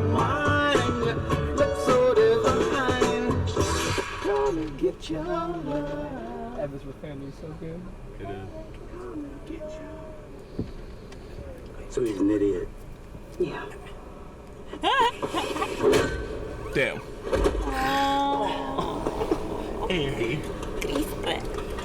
I love how it cut away and he's just like, come and get your love. And then he goes, basically, So he's an idiot. Man. And right before they go for that, like there was another goodbye line, like when Ronan and Black Widow go off. They No, hop like off to when they Vormir. separate, he also says, he's like, "No mess around, get those stones and come back." You hear, Yeah. and there's like, "Ah, damn." oh That's yeah, with that's fucking. So I do want to say before we get to that part is that it's really cool that we all know what has to happen at Vormir, but no one else does. Yeah. So as But soon as they Nebula did, and I was kind of like, "What the fuck, Nebula?" I don't know if No. Nebula did or not. Nebula did. No, I thought she did. I don't know why but Nebula even went there herself because they she know- knew she was looking for someone. No, at that time. No, They nobody know- knows what happens there because no one's ever gone there and brought a stone back. They know Thor killed. But Nebula knows. She They- knew they that. know, they know. Yeah, knew- she that's knew why that. she sent two people. I mean, she knew somebody would. She didn't know that. I don't think she knew I the, don't think the she knew the correlations. rules. I She just didn't know said- the rules. She didn't know the rules. Yeah, no one knows the rules there because no one's ever brought a stone back from there. The I only person that disagree. knew I that was would- Gamora, and that is why Thanos had to take Gamora. I She would've disagree with said that the rules. because She would've she told knew. them the rules Because if she I knew the disagree with that rules. because she knew that that her dad took Gamora there and he came back with the son without Gamora. But that- and yeah, man, she knew. I She know knew. she the whole knows that, time. but she doesn't know why. She didn't know the rules. That I she disagree. does I not think- know the I think rules there that was some- Thanos had to kill her to Internet, get let the us stone. know. I disagree. Why with would that. she? Why would she keep that if she knew that? Why would Because she keep I- that? They wouldn't go Yeah, there. But man. they I would have just- both they of them would've- both they wanted to would- put their no, lives on the line. no, Both of them they would've would've went I figured anyway. something else disagree. out. She did not know She- the rules. She didn't know I- the hard rules. Even 100% even when agree you with Vicky even when here. you go Because she back wouldn't even when have- you go back to like when that recording of her head and that happened beforehand, I think it does. She even that recording. Remember when they have the little fucking inference or whatever the fuck? She even says that Dad kills you. You want to know what he does to you? Yeah, can I please, real quick? But I want she to say doesn't this. know. She doesn't know She that doesn't know why. because she got killed. That's how the Soul Stone. I went to we just watched Infinity War. Even in Infinity War, Gamora says he'll never find the stone because I know where it's at. She never said no one gave anybody explicit rules. That's even why when both of them, when Gamora and Thanos got there, that's when they both found out what the rules were, and then boom, she died. And so in Nebula's mind, she's like, he took her there, and then after she told him where the stone was, he got rid of her because he didn't need to know that information anymore. Yeah. Gamora served her purpose, and Thanos killed her. She did not know that the direct rules were, if you go there, you have to sacrifice somebody. That's why also because she would somebody not you love. have Because kept that silent. and get She this, wouldn't have been silent if about she that. knew that too, she would have definitely sent two people that love each other. It's not like that just happened to happen based off of coincidence. Because if she knew what the rules were, she'd be like, make sure you take somebody you love. Oh man, I wasn't getting that vibe the second watch either, bro. I don't know, man. Maybe I'm wrong, but I wasn't getting that vibe. She knew the hard rules. I think I thought she. In retrospect, I kind of wish like Hulk was with Nat. No. That part. Just because I feel like the whole Ultron setup was wasted. It was very wasted, but I feel like But I love the Hawkeye. I felt like it was kind of wasted, but then again, I think that that whole thing just kind of showed that there couldn't be any relationship within that whole Avengers dynamics. It's just not. It's not conducive. They were the two like humans, the Avengers squad. So it was cool that they got to have this very rough journey. Dude, and it amplifies their friendship too. Like platonic friendships isn't the the thing we reason why I focus think super it hard was on, because like even in the beginning, I kind of felt like Black Widow and Hawkeye had like kind of a thing with the first Avengers or whatnot, and because they were very very close, you know what I mean. But then later on, we get the big reveal that Hawkeye's already married, so that's already like done taken out. And throughout that, you just kind of feel like they have a very mutual brother sister relationship. You know what I mean? They've been in the field together. They've watched each other's backs. They've saved each other's backs so many fucking times. She knows her family. You know, so like that was very emotional at that time because after working with each other for so long, man, you got to say bye to somebody. It's you or somebody else. It's gonna be hard. Basically, what happens after that is that they try to leave and she tries to leave. She can't leave because she's in the same connect and whatever. And that's when that whole thing happens. What are you about to say? Throughout the movie, Black Widow starts growing out her blonde. She starts getting her hair long, and you can see that she doesn't really kind of like care about her hair at all. Yeah. And it's just like growing out, and in the end, when they are at the Vormir, her hair is just red and long, and when she falls, she literally looks like Gamora when she fell. Like in the same pose, and her hair is on the totally side. red. Yeah. Her hair is fully red at the time, so they were like her hair. Like Widow's hair was foreshadowing her destiny. That's cool. It was pretty emotional, but especially when she was like when she held on to his hand and she was like, "It's okay." Like when she's like, "What the fuck? What the fuck?" Dude, you serious? Let me go. Dude, you serious? No.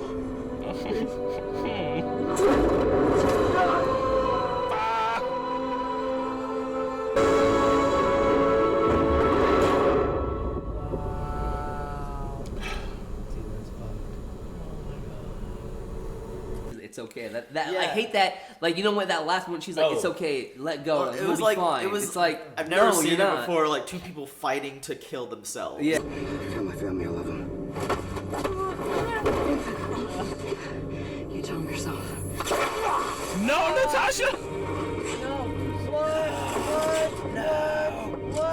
Like it was like I didn't want to see either of them go, but when Hawkeye was running into the end, I thought that was it. I thought it was gone. And the way she did it is like she shot the rope through one of his like belt so he was hoops or stuck. something, so he was stuck. He was like, "Fuck." So I think that this was a very important moment for Black Widow. She had been a spy. She, when she was like in Civil War, she's like, I don't know, am I fighting on the right side? She's always kind of had this like ambiguousness that comes along with being a spy. And this was essentially her chance too, because she was always going to die on the battlefield because that's how she fought. She was a soldier, but she was also behind the scenes. This was her moment to like die for something that was truly good, a truly good, unambiguous cause for like this spy who has dabbled in the like black and gray areas of the world to like go out on. You know what I mean? And she had been working the last 5 years to undo things. I just wanted to say one last thing. You can say everything, and I'll move on to the next part that happens afterwards. I want to say one thing regarding this. Okay, the one thing that I want to say, the part where like Red Skull mentions Black Widow's father's name. That was really important. Cause, and she was like, I don't even know his name. Yeah. Like, it just showed that everything was, like, real and surreal right there. Which is even more hurtful because, like, if she didn't know who the fuck her father is. It's even more hurtful because if she would have survived Vormir, then she definitely would have, like, followed up on that. Like, it's like, holy shit, a new chapter of her life could possibly open up there. But I wanted to add, Black Widow kind of had her goodbye. Like, on a second viewing, I noticed she had her goodbye monologue to the whole series. See you in a minute. Earlier, no, earlier when she was like, it was a scene when she's talking to the holograms and she's talking to Steve Rogers and she was like, before this, I had nothing. Like this job, this family, and I think she was talking about like the series. Yeah. Like I heard that. I heard that. That was ScarJo's like goodbye. That was so good. Yeah, damn, that was fucking amazing. The whole movie is sprinkled with little like throwback lines from like individual movies, like you name Man and the Wasp, and like another one was when before they even get to Vormir, they're just like traveling through space, and like it's like this beautiful, like these two humans have never been to space before. Suddenly, like I think Jeremy Renner said this is like way far from Budapest. In the first Avengers, they were like, you and I remember Budapest a lot differently. That was like a little line they had. So it's just cool.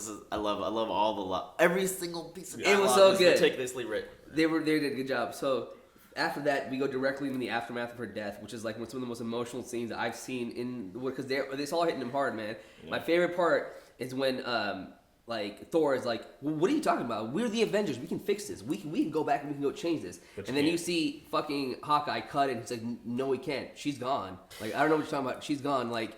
She's like, I know this might be above my pay grade. I love when he says that line. This might be above my pay grade. Look, I know that I'm way outside my pay grade here.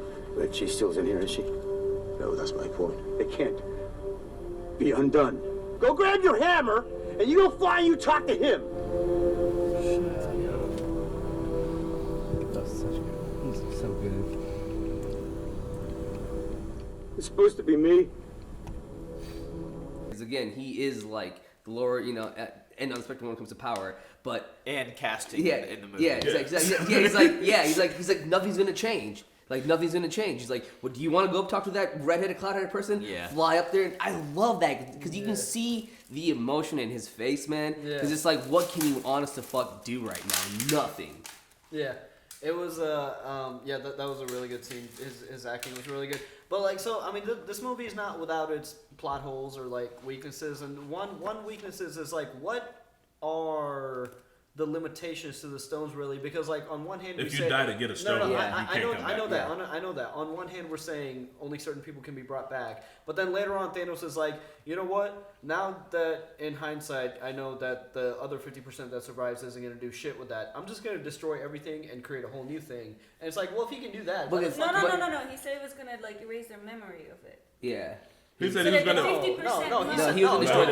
He said he was going to reduce the universe down to an atom and make a new universe. Yeah. But I mean, starting over fresh with a new universe isn't rebuilding like, people. If you can make a brand new universe, well, it's because people are people and people. I think the limitation goes down to the Dragon Balls. You know what I mean? Like once you're dead, you're dead. You can't become back. Like if you die from sickness or like anything like that, you're done. Can I please? I think listen. If you died because of the stones, like if Thanos snapped, right? Yeah. So that snap can be undone because you use all the stones to do it. Let me finish. Dying at Vormir in order to you're sacrificing your soul for a soul stone. That shit is once that happens, no going back. Yeah. No matter when, no matter where. That's just how that is. Thor's mom died way back in the past before the events of the Infinity War actually started. Can't bring her back either. You know what I mean? The stones can bring back people that were snapped away because of the stones. Yeah. But like if you die of a regular death, it doesn't really seem like you can't think too hard.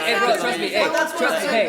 This movie definitely has plot holes, and I got a couple. I don't even think there weren't that many. Actually, there was a couple that I want to bring up. That's what I'm saying. I'm not thinking too hard on it, but I'm saying it's not perfect. No movie's perfect. I have to I'm just pouring out some. That was perfect. You can't snap your fingers and make two wishes at once. It was a perfect ending. Like they I would go by Dragon Ball Z rules. Maybe they could have, Hulk could have snapped his fingers and brought just Nat back. Maybe, but probably not because shit was her for the Soul Stone. Okay. Maybe he could have snapped and brought just Loki back. But it like does one thing at a time. You gotta really like think about what you're doing. So what else happened to Heath? Okay, so that happens obviously. Now they're all like, okay, we need to fix this. You know what I mean? So they go in, they get all the stones together. You see that amazing scene where they get all the stones, blah, blah, blah, blah. They get it together. No, blah, blah, blah, blah, blah. They put it inside of that sweet ass fucking glove. They put it inside. They put it inside. They put it. Boom!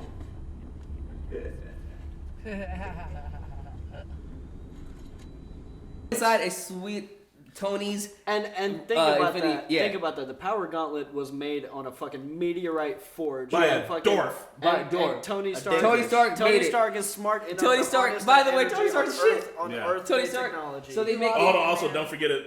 We're gonna mention Thanos coming back and him and Nebula hooking up and all that shit. But for right now, we're gonna talk about this let's talk part about and then this. we'll jump back and talk about. So basically they make the glove and they're all deciding who should wear it. Thor obviously puts his fucking foot in the door and says, "Hey man, I should be the one to do it." Avenger. I have to do it. I love it. He's like, I have lightning. He goes, I have lightning coursing through my veins. He goes, Cheese Whiz. Right. And lightning. Whiz. But he's like, yeah, we're gonna need more than that. I want to make a point to that. Even in this movie, even with the stakes being what they are, even with like the darkness, like they still handled the humor parts really well. Oh, Oh yeah, when they're making the glove. the humor is sprinkled in very nicely. Yeah, Oh, yeah. when they're making the glove, what's his name? Rabbit was like, boo, boo. Rocket. Oh Rocket. yeah, I yeah. like When the Rocket. stones finally go in, and he was like, "Boo!" Yeah. That was hilarious. But someone was born to fucking wear this glove, I guess. Or the Hulk over here. We don't. But the radiation's mostly gamma. It was like, it's mostly it was like it's low-key gamma gamma radiation. Exactly, Yeah, it's mostly made gamma. for it. Radiation. And then Like, yeah, he fucking did damn. it. And then obviously he does a snap. It's like Professor Hulk, by the way, is like Beast. Yeah, he reminds me so much Yeah. of Beast. I kind of want to see them two together, right? Right? When? I mean, there's a Hulk will possibility. beat the fuck out of him. No, I I'm don't want to sorry. see them fight, motherfucker. I want to see There them is a be together. I bet Intellectual battle. it's got to happen somewhere It in the could happen comics. soon. It So, Anyway. to rewind back a little bit, guess what? Nebula is also connected with the other Nebula, and guess who's fucking hanging out there? Thanos' bitch ass with the cool new weapon that we haven't seen before. That's And he's not- like, yo, Nebula, why you over here snitching? Who the fuck is this dude? Why you talking about Infinity Stones? But that's why I feel like Nebula shouldn't win. Like she knows that like that was her like area, and then her other person. Was I mean, there. No, I she- don't think I- anybody knew that was going to happen. I don't think she had any idea. Because like, No, she was like, my father, my sister, and me are looking for the stone. She But knew I it. don't. Yeah, but, but she no one didn't knew know they were that going to connect via. Yeah, still, I'm just saying, like, Yeah, like I mean- Captain America shouldn't win when he knew his other person was there. Nebula shouldn't win when her other person there. But that means that they know those areas the best. Yeah. That's your best That's bet, why is they because went they there. literally know that. Like, you don't want to send somebody into a place where they have to do recon on. You want to send them to a place where they already been. I'm still thinking like Back to the Future. But Yeah. So because of that, you got to see essentially Nebula. Let's say Nebula A and Gold Nebula, and then other Nebula. They Copper Nebula. Copper Nebula. You got to see her essentially get put on a different path. Whereas eventually she found that love in her sister while they were on the planet Ego and fighting there. She didn't have that chance yet, and she was like, "Yeah, Father, I'll do whatever I have to." She's still trying to prove her fucking self. And you still see Gamora there trying to be a bigger sister to her, trying to make up for all those wrongs that happened when they were kids, and that shit's fucked. So we got a sneaky Nebula in there, and she is letting Thanos come back through the fucking quantum realm into Right at the this same universe. time. Yes. right at the same time as they get the gauntlets together. Right. So they like, get their first victory, yeah. followed by. Oh my god. Back? Are they back? Is everyone back? Like more birds and shit. Like everything. People. Oh my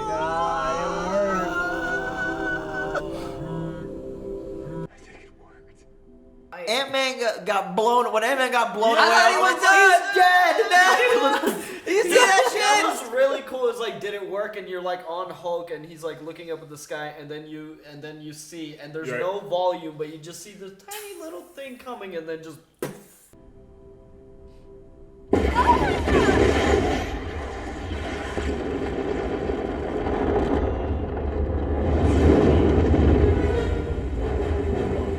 Oh, And that shit was God. sick. Fucking, like- So it's like, Ant-Man, oh yeah, someone and got a call Don't from, don't forget the call happens. Hawkeye. Hawkeye gets that call, and then all of a sudden, it worked. Which Yeah, is the but- perfect way to like sneak in that it worked without us registering. That like, wait, everyone else is back. Yeah. And what kind of phone did he call on? The Google Pixel, son? I realized it worked when Paul Rudd saw the birds chirping and shit. oh yeah, Paul Yeah, Rudd yeah. saw the birds chirping too. That was really dope. Because they it was also like, mentioned earlier it was half of all Yeah, living life. so like, I saw some and well, birds okay, so flying that around. so that whole thing happens. The fucking whole thing blows up. All Avengers fucking headquarters is done. Yeah. It has been decimated the fuck out. Okay, so Tony couple says of things. what he say? He says when you mess with time, time tends to mess back. Yeah. Also, did that ship come out of the portal? Okay, that's what.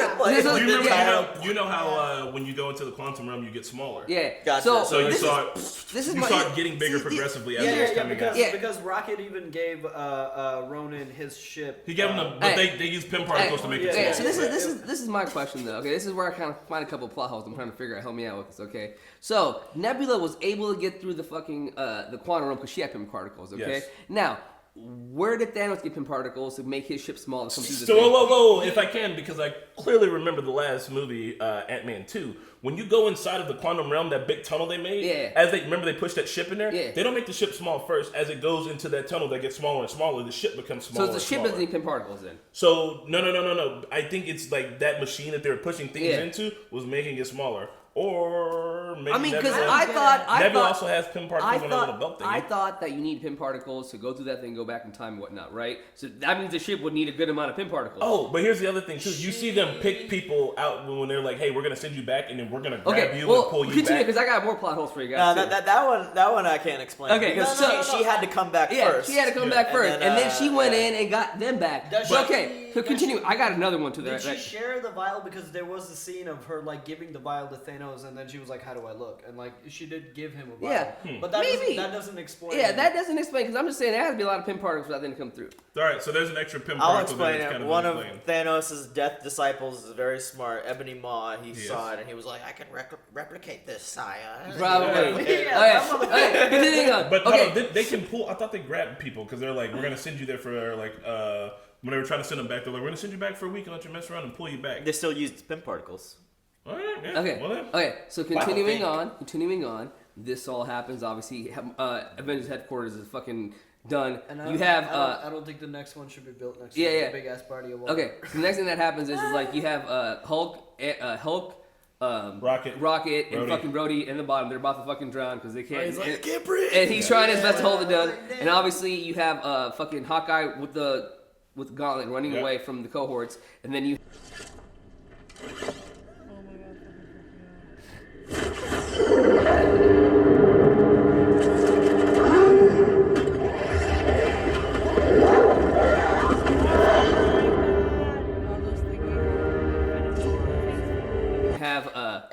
And Hulk is only. Oh yeah, Hulk only has one arm, by the way, which I missed the detail of that throughout the whole entire movie, the first one, and then I watched the second one. I noticed that his arm was like that. That's by saying that after Thanos snapped, we didn't see his arm looking shitty like that, which means that Thanos. No, you did. No, we saw him. That was after he snapped the second time. Oh yeah. The first time he snapped, I just watched the video where his arm didn't look like that. He didn't have that type of damage, which means Thanos is confirmed stronger than Hulk. Okay. So I think Captain Marvel is stronger than base Thanos. So basically, base Thanos. you have Hawkeye running with the fucking the gauntlet, and then you have the fucking showdown. Oh no! Before that even happens, Nebula, Thanos lands with Nebula on the ground, and then Nebula's like, "What do you want me to do for you, Father?" She's like, "Go get the gauntlet," and she's like, "What are you gonna do? I'm gonna stay right here and be patient." And as he's sitting there, afterwards, what happens is like Captain, Thor, and fucking the OGs come through, and they're like, "Let's fuck this dude up." What you been doing? Absolutely nothing. They don't even want to fight him. He doesn't even want to fight them. And it's an amazing fucking battle, bro. But before, with Thanos just sitting there and them all three looking at him, knowing the like you can feel the weight on their shoulders. They're all like they thought they were done with Thanos. They're standing there and they're just like, "What's he doing?" It's like he's just sitting there, and they're like, it's a trap, and like whatever. Like they know it. It's like they're on this collision course with each other, and they all three of them are like. They've lost, and they're like, we're gearing up for it again. Like some true fucking heroes are like, we took that L, fuck that, we're coming back. Like, we're ready for it. Like, it's them about to face what has fucked them up for the whole entire movie, even after this dude's death. Yeah. Woof. Just as long as we're all in agreement. Oh my god. Oh, sweet lord, he's got both. Oh my god. Let's kill him properly this time. He's got Stormbringer and fucking Mjolnir. just the line Thanos says is like, you couldn't live with your failure. And where did that lead you? Back to me. Back to me. Even though he's like talking about a future self of himself that he doesn't even know. Dude, he's like, writing about that invisible confidence. He's like, I know. I'm inevitable, bitch. I already know. Said I was inevitable before you killed me. They're basically getting their fucking asses handed to them. They're doing they were doing okay. They were not, bro. Afterwards, did you see that Cap got his ass beat? First of all, Hawkeye's down below playing football with true. The Venom Goros are coming after him, but he slices and dices them when he goes up that elevator. That was really sweet. And then the whole fight, like, should we just talk about that? Because there were so many moments. This is the part that I still have trouble trying to figure out. So as this is happening, fucking Thanos brings his whole cohorts finally, into the scene, and you have that big scene. But hold on, before we do, it's important when he brings them down, when he says like, when I do this, I'd never do this because it's personal. But he's like, but for you guys, because you can understand how much he hates the Avengers, because the Avengers are the only thing persisting against him in the universe. The only thing he hasn't just rolled over. Yeah. He's like, I'm going to take pleasure in what I'm going to do to your planet. What I'm about to do to your annoying little planet, I'm going to enjoy it very, very much. Jesus. I was gonna point that out too. This Thanos is a lot more sinister than the other one. He is. So this is his first experience. This Thanos' first experience with the Avengers, aside from sending the Chitauri. Yeah, but I think him getting all that information from Nebula is what turned him to being like, I'm not here to fuck with you. This is personal. He knew about them too. Like I think before that also. But this is where the philosophy changes, because he's like, okay, listen. So because he basically found out, he's like, okay, I succeeded in my mission. But that other 50% that survived, they didn't take advantage of what I was trying to give them, so fuck everything. He's going to make a new universe where he's a guy. They made Thanos worse. Yeah. Create a new one. Holy shit. Teeming with life. But no grateful universe. Because you won't be alive to tell them. They made him worse? Yeah, like they did. See, that's what I'm So saying. this is my other huge plot hole. I don't see you want to say something. I feel like I'm alone, so I probably misunderstood it. But my understanding was that he was gonna still erase 50% of all life in the universe, and then also like erase their memories, like change their reality. No. He said, I'm gonna strip this universe down to its last atom, and then I'm gonna create a new reality where nobody knows what happened in this one. And then like Tony was like, they're gonna be born. Was it Tony's like they're gonna be born out of blood, and he was like, he's like, they won't even know. Then I misunderstood it. Okay, so this is the one big plot hole that I want to bring up. So obviously we have this scene happen, and then like it's amazing scene where it's just Cap in the middle of the battlefield, and then you see Thanos bring all of his fucking cohorts. Before the cohorts, bro. What are you missing? Slow down. Mjolnir, the whole moment. In the head. Call Mjolnir.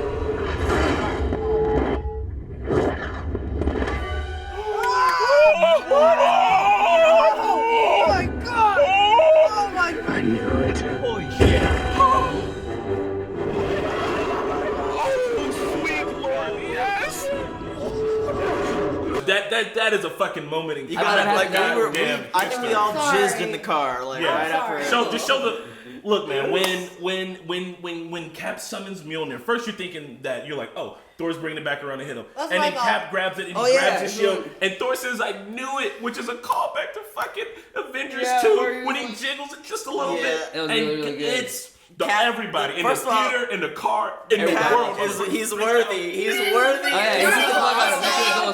He fucking Dude, he was like swinging around. He was like bouncing off his combo shit. moves, Dude, combos. He did all the Thor moves because he like called the lightning. And then I was like, I remember how Thor fucking like threw Mjolnir up and he fucking like hit it with his hammer. Yeah. And then he went up against fucking Thanos. And then Thanos grabbed Iron Man so that the hammer would hit Iron Man. Thanos was beating the fuck out of him and almost got him like that. And then like, moves were so cool. It was really good. Because Cap throws his shield.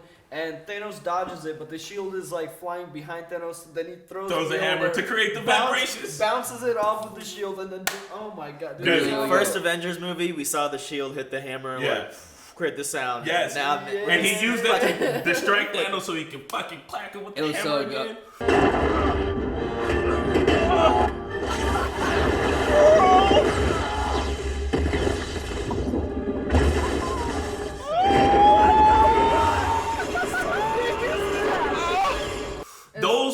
Those were like 10-button combo, bro. We knew it was coming in the theater today from yesterday. I remember all of us getting excited, so I was silent for this one. I was silent. It erupted the theater. Everyone was like, it was like someone behind me was like, it was so funny. So good, dude. So somebody actually did their fans. It was so It good. was so funny. Okay, so now can I talk about one of the biggest plot holes I'm still trying to figure out? Thanos brings his fucking army in, and then like fucking Cap's right there. My question is, how does Thanos have an army? This is not his reality. It was in his ship. He brought his ship. No. But like, bro, okay, carries an army, no. Okay, I get it. He had a ship that had an army, bro. But like, there was. Are you? There Yes. were No. other That ships doesn't make any sense. you're right. There were other that ships because landing. when he came in, he brought his one single ship from that little universe. But then when you come out, he brings out like everything. Yeah, I thought those everybody. spiky ships that land down, I thought those came No, specifically man, from Thanos' that ship. little small ship he had, there's no way. No. We see that. That ship, isn't that ship called the That ship is Inquisitor? huge. We've seen that ship. Okay, Hold on, time out. Do you remember at the end of Ragnarok Ragnarok? ship? Yes. Yeah, When that it's- ship shows up, dude, it's the size It's of a a really fucking big planet, ship. damn near, Because dude. maybe I'm wrong, because I was trying to figure out. I mean, I agree with Yeah. you because it was like quite a bit, but we even see Captain Marvel like fly through it. It was a pretty big ship. I think like But that I ship do houses agree, those I units. did see other ships. Because landing. because But I like it thought that looked those like were the drop ships that come out of it looked Thanos' like ship. it literally That's looked like probably he what it had his was. army left over from the last battle come and help him again, and I was like, how is that possible? What do you got? I mean, glossing over that, I mean, I think it's fine. It could be on the ship, whatever. It might be a plot hole, but I want to say one of my favorite shots in the movie. I want like a poster, background. Of this. Oh, yeah, This so- is when Captain America. And then the whole thing- No, it's just the cap And then and everybody- his that's my whole favorite scene. army is right there. It looked like a It reminded me of like Jon Snow. I'm like, yeah. I need so to good. find. No, dude. I like. How the fuck do we beat this? Why? The whole team's alive still. But they don't even know each other. Everybody needs to come back. We're just gonna get one big ass fucking Avengers. Are they gonna come back because they all got brought back? They have to. I think they're gonna come. I think they're gonna come. They have to. I could do this all day. It's the Chitauri. Oh, it's everything. It looked like a Renaissance. I need a picture of Thor and Captain America just like throwing both hammers midair. Yeah, You can do that shit was so He good. like just types his shit. And he's ready. Can I say, so this is, upon second viewing, I didn't cry the first time because my body was hurting so much. This is the I moment cried where both I times. actually I cried cried. both times. And I want to have a discussion about that at the end, but I cried at this moment, and I cried for a very specific reason when Sam says coming up like on your left. On your left. And then it's because I knew it was about to happen. And that moment when Captain America is standing there and he's holding the shield and he's holding Mjolnir is peak Captain America. Nothing, it doesn't matter, like you could end the movie right there because everybody knows what's going to happen, but that is the most Captain America that Captain America can get. Captain America started off fighting in World War II. The next Captain America movie, you see he's fucking struggling to find what's right in his new world. He's got to deal with spy bullshit. Then after that, he's got to deal with the camaraderie of his own crew falling apart. And then he's got to deal with this fucking loss in Infinity War. And all of this culminates in Cap leading the universe's greatest fucking army of all time against the universe's worst bad guy. He single-handedly led every fucking body holding the goddamn fucking hammer and the shield and just said Avengers Assemble. That was it. That was my favorite character of all fucking time that I am in love with. That's why I shed a fucking tears, because that motherfucker's arc came to a fucking end right there. And I was like, that. You guys remember, you guys know the whole on your left thing, right? Oh yeah. Yes. Yeah. So like, well, that shit happened. I'm glad they brought. They bought. I love when. Okay, I love how the first person they brought out was fucking Black Panther. Bro. What? He's taking his earphones. Who was that? Captain Sam, can you hear me? Yes. On your left. On your left.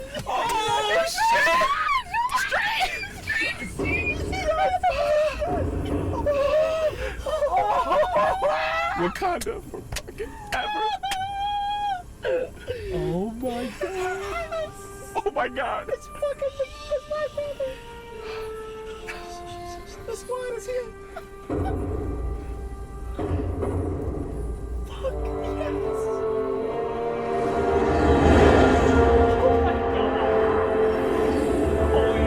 Let's go!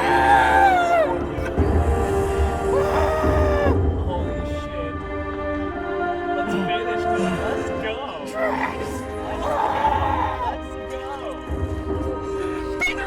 I can't stop. Mighty. Let's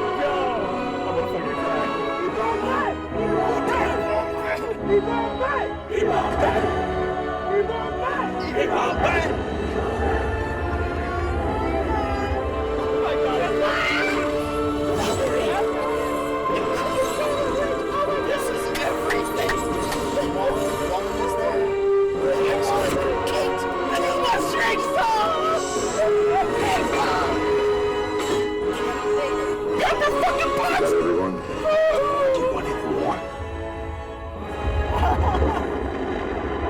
It's like, they need to bring old boy out, bro. We need to be like Wakanda forever, They fam. just come there standing ready, and that's like that is this is the best battle scene I've ever seen in my entire life.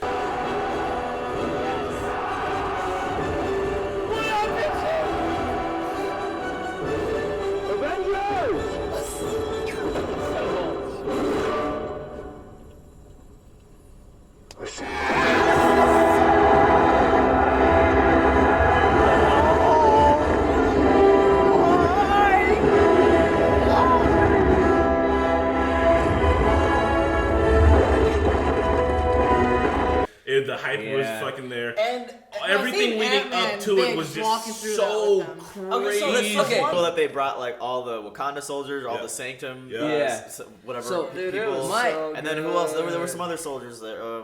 What there is that? another group, like another. Oof, I can't remember. I forget his name. What is Doctor Strange's like sidekick? Like the Wong. It was funny. Like when we see this whole epic thing, and then he was like, "Is that everybody?" He was like, "What, you wanted more?" And then fucking giant Ant-Man comes. Oh yeah, drops off right. That's so dope, bro. Giant Ant-Man was so dope. Giant Man. I love in that fight, Iron Man and Piper just like circling each other. It's like, man. And all right, so I just want to bring up. Oh yeah, Valkyrie came with the rest of the Asgard. That's right. That was sick. And Korg and fucking that was so sweet. So like my favorite moment from that whole entire fight will always be Spider-Man. Because Spider-Man comes in, he does the instant kill, which we all thought was really fucking amazing. And then like, cause he had the fucking gauntlet, and the whole entire time he was doing instant kill. Okay, this is getting too rough. Hey, Queens. Thanks, Hey, Queens. I got you, kid.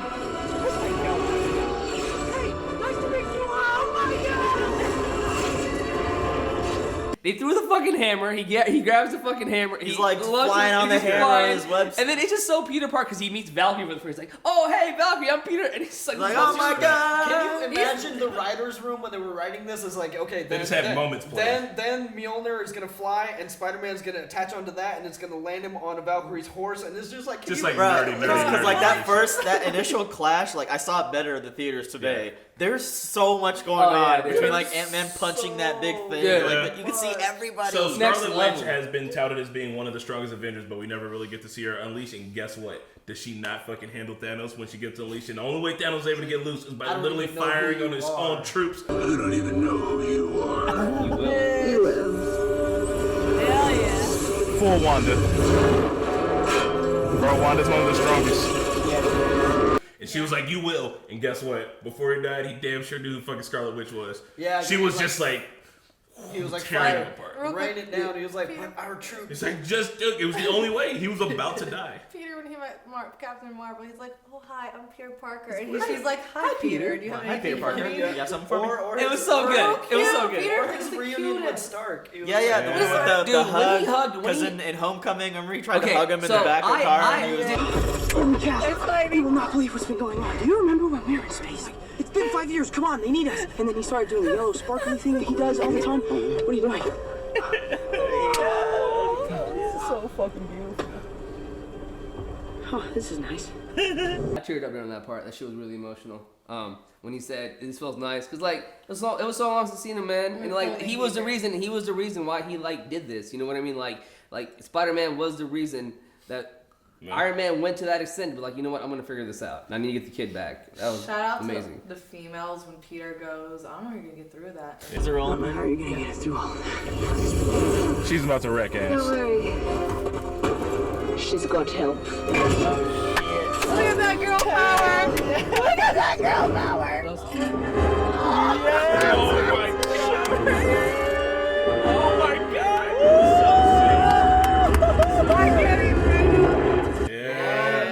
And people are like, so stressed. It's pure fan service. So that's all the movie is fan service. We wanted to see that. It was fucking tight. Gamora, even Kate. Okay, by the way, when Evangeline Lilly popped up, the Wasp popped up too. I was like, And surgery was like, we made it. She made it.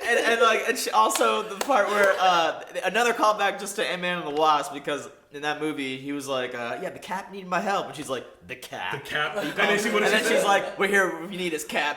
And it's like, that was a nice little. That's awesome. I love it, man. They turn tiny again and she like, folds and flies away. Yeah, they're like, yeah, that's the best I thought that girl. Usually, whenever they do girl shit like that, I always think it's kind of cheesy. And that was but, so but that shit powerful. was so perfect and so badass. I couldn't even I couldn't hold myself What do you back. think? I honestly hate even having a discussion about it, because if that was a group of men, nobody would even talk about it. So the fact that we have to talk about it itself explains that there is an issue. Okay, so that's one. But I And think two, the only thing is like, it's because like, what are the odds that yes, all I of them would be enjoyed right it. there? And I'm just saying because like Peter's like, oh, you're gonna do it, and all of the women come like, oh hey, like we got her back. And it was great. Like I loved it, but I'm just saying I get that what now you're people saying. are talking about. Even we are talking about it. Like, That's because we know the internet's gonna freak out about that's it. fan service. Like it's not a fucking fan service. That was fan service. But the whole What do you movie was mean? fan service. But there's nothing wrong with the fan Yeah, there was service nothing because, wrong like, with it. I it's totally not- understand what you're saying, but it's it's so not- bad. Like, I'm just annoyed that this conversation is even happening. I know. It's I gonna see- happen. I It's like, see was where it- you're coming from, but that's gotta happen for it to move forward anywhere. You know? Yeah, Like, and it starts with fan service. And to be And then honest, they like Captain it's Marvel kind of like OP it's in kind of this like I'm not shit, trying to bro. like like I would have to say like females have like come a long way in like the last 10 years, and this just shows that if you think about it, like you guys should be happy about this shit. If Well, anything, no one was saying that they I'm weren't just saying. happy. I'm just saying. I'm not trying to Naheed, think about no it. one said they wasn't happy. I'm just saying, like, I'm just saying, you know what I mean? It's like Hey, we've come like so much. You've come such a long way. Pepper Potts came in. I know, man. Oh Come on. yeah, she That's has the what I'm saying. armor. All of them She got came the in, hero it's so landing, beautiful. too. She I'm comes not- in, I she's totally just like, understand. I support what Marquette is saying. But I just Oh. want to say, I enjoy Watch it. the crosstalk. Oh, I'm sorry. This is. Talk about Pepper Potts' landing, just in case he wants to cut it in. Oh, Pepper Potts landing. Like she gets the hero landing. She Yes. comes Bad in, for the knees, but and that looks was nice. fucking awesome. And one of my favorite combo moves in this whole fight sequence is when Iron Man opens up his suit and he was like, "Thor, hit me!" And fucking Yes. Thor charges his lightning into Iron Man's suit, and then Iron Man fucking blasts Thanos. That was Wait. before. That was before. Yeah. Okay, Thor, hit me.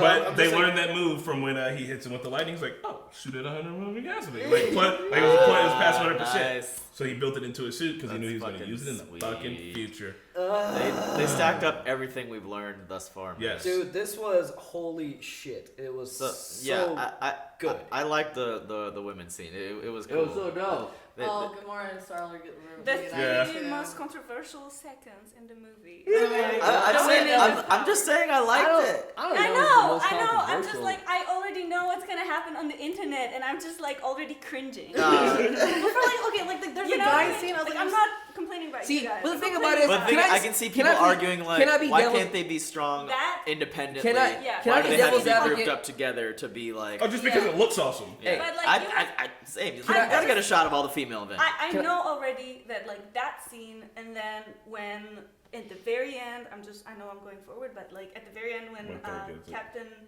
gives his shield to what's his name? Sam. Sam. That's gonna be another thing. That people are like, I think That was No, that best in was the fun. comic books. I think. Women are the new I think. white Okay, and race. also, can I just play devil's advocate? Go for it, what do you got? I feel like there will be a certain group of the internet that probably might get you that scene didn't even happen. I'm Yeah. just saying. I That's feel like what? that scene didn't happen. I feel like certain people will get pissed off that didn't even happen. So Yeah. can we move That's on what from I'm that saying. to Captain Marvel actually before coming in? before Spider-Man even got the fucking football, Yeah, they passed it to Black Panther, and he was Yeah. just like, "We'll stop them fools into the ground." Give it to me. Agility is so cool. He's a panther. running and he fucking he kicks one dude. Give it to me.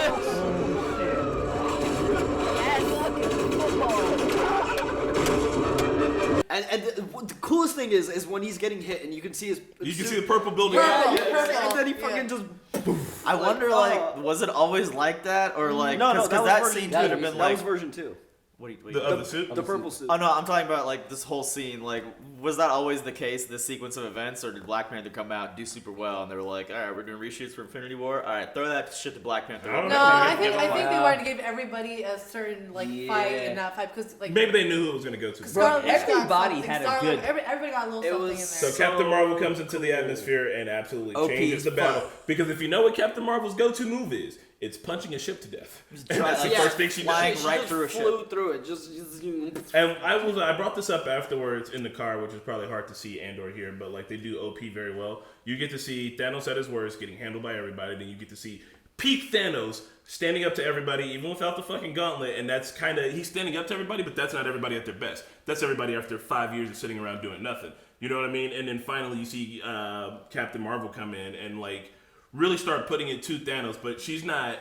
She kept him from snapping, but she's not fighting with the like, I don't know, she's not fighting quite with the purpose I guess that everybody else is. She's doing her best, but like Tony knows what it's gonna take, and then he does it when Doctor Strange is holding the fountain and he like holds his hand up and he doesn't tell him, he just like one chance. He doesn't give him the whole one. He just gives him. He's just like one he's like, I chance. can't all the way tell you, but you see this, right? Yeah. And it pisses me off because, like, in the earlier scenes, like Iron Man asked Doctor Strange, like, "Hey, this is like it's a 1-4 million or 14 million, whatever. Is this time this work?" He's like, "I can't tell you, dude." I'm like, if I tell you, it's not gonna happen. Yeah. I can tell you right then and there. I should have realized. Then he fucking waterbended to stop. And that kept him busy the rest of the fight. And right? that He was another hold that there. That was another clever way to kind of take him out of the fight because he's pretty evenly matched with Thanos too. Yeah. He went 1v1 in Infinity War. I'm not educated on my comic lore, but I've heard that Thanos is a Titan. Yes. And I've heard that's what makes him so strong. I've heard that peak Titans like Thanos, like without the gauntlet, without the stones, he should still be able to hold his own against like peak Thor even. Yeah. Like, and I mean, you see him do that. But not Captain Marvel. Not Captain Marvel. Captain Marvel was the one person he headbutted her and nothing was that was cool too because like he had the gauntlets with the stone and she was like still holding him and then he like headbutts her and nothing. And she doesn't even flinch. He's got to pull the power stone. I really like he put that in his other hand. The armies that were there because she is a stone. She is essentially the armies that were there were the Wakandans, the Asgardians, and the Ravagers. The Ravagers? The Ravagers. From Guardians of the Galaxy. Oh. Whoever was left over. Yeah. Okay. So, can we talk about the moment? Can we no, talk? Are we not up to the moment? You mean Asgard? No. He means Iron Man. Oh, yeah. Corrigan. Wait, oh, man. Is there a couple things before that we should mention maybe, I think? What? Are there anything before that we should mention maybe? No, at the end, honestly, at the end, everybody can go and say what the honorable stuff is. You're taking away from the... I can't remember. So, let's just get Tony gets the glove. Tony gets the stones. He sees it. I am inevitable. I think he did. He took one stone or something. He took it. If one. He took all of them. He's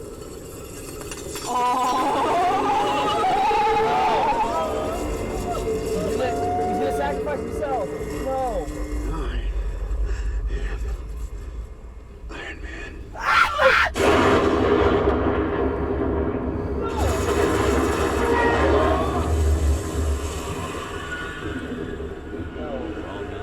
See Thanos snap his finger and he's like, wait, what the fuck? Nothing's happening. And he looks over at Tony and then like it's and look, here's the cool thing I noticed too in the second part is that I was like, how did Tony get those stones over there? The suit did it because it's those it's the nano suit. Yeah. He grabbed it with one hand, nanoparticles are taking it off and moving it around to the hand that it needs to be on. That's why when you see him hold his hand up, they were moving up like this. They were moving into place because he fucking transported. I didn't see that in the fucking drive-thru, but I saw it in the fucking movie. I was like, holy shit. That's fucking cool. And actually, in the comics, like Tony Stark does build a suit that can harness the stones. There is an Infinity. Why is it always 3? I don't know. There is an Infinity Stone suit in the comics. Nice. I'm guessing that was. But I'm glad they didn't take it that far. Yeah. Like I'm glad it was just like like he had it for that one And like heroic move. like before he snaps his finger, it's like you hear Tony Stark's last lines ever. Yep, which is how he ended the first movie.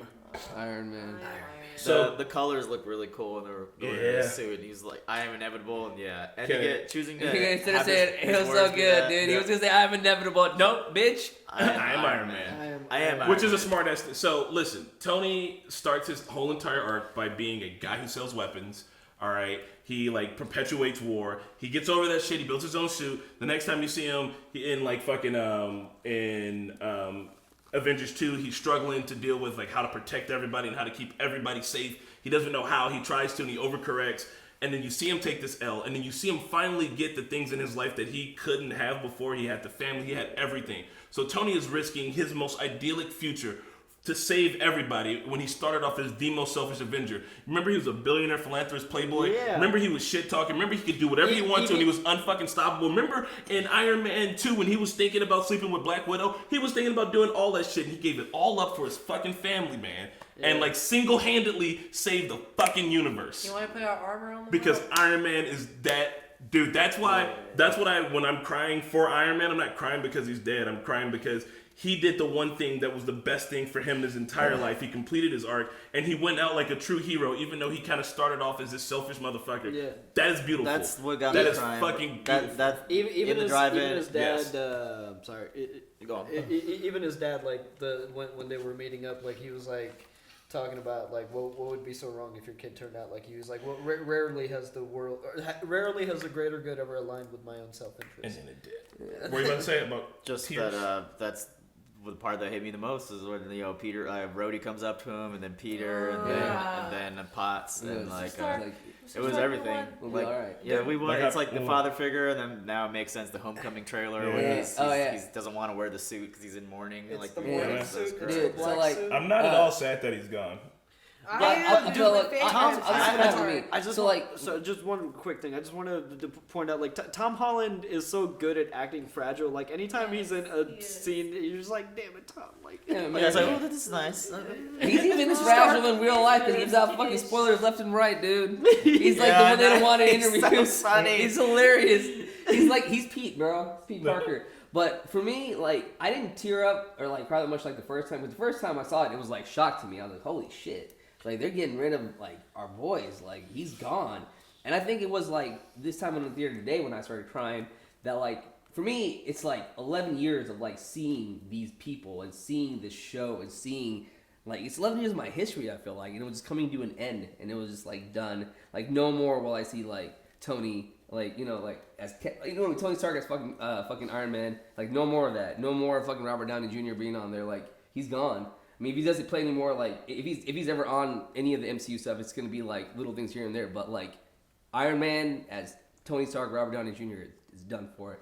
And that was kind of Also, hard. is this a kid's movie? Like, No, hell no, dude. The kids walk out of this and be like, Mommy, is Iron Man dead? Oh, dude. How old are the kids you guys think to go see these movies? Baby in the Do you theater. remember how old were you when you went to go see Lion King? I heard so You didn't many get set sniffles, straight, dude. man? When he died, dude, I heard so Oh, yeah. many. All around theater, I just Yeah? sniffling all around. Bro. It's hard. I mean, I'm but thinking about it now. like the character of Tony Stark, like when Pepper was like, "You can rest now," because that's all he worried about. He had PTSD because of that shit. He was shook because of that shit. It literally just caused him to fight with his best friend over that shit, man. You know? We're gonna be okay. It was I'm gonna say something after that. the saddest part was when Pepper was talking to him. No.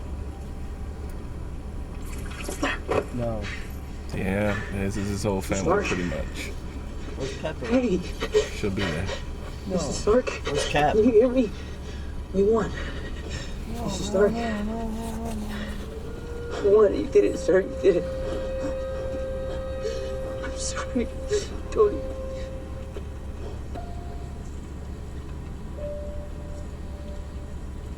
Tony. Look at me. We're gonna be okay.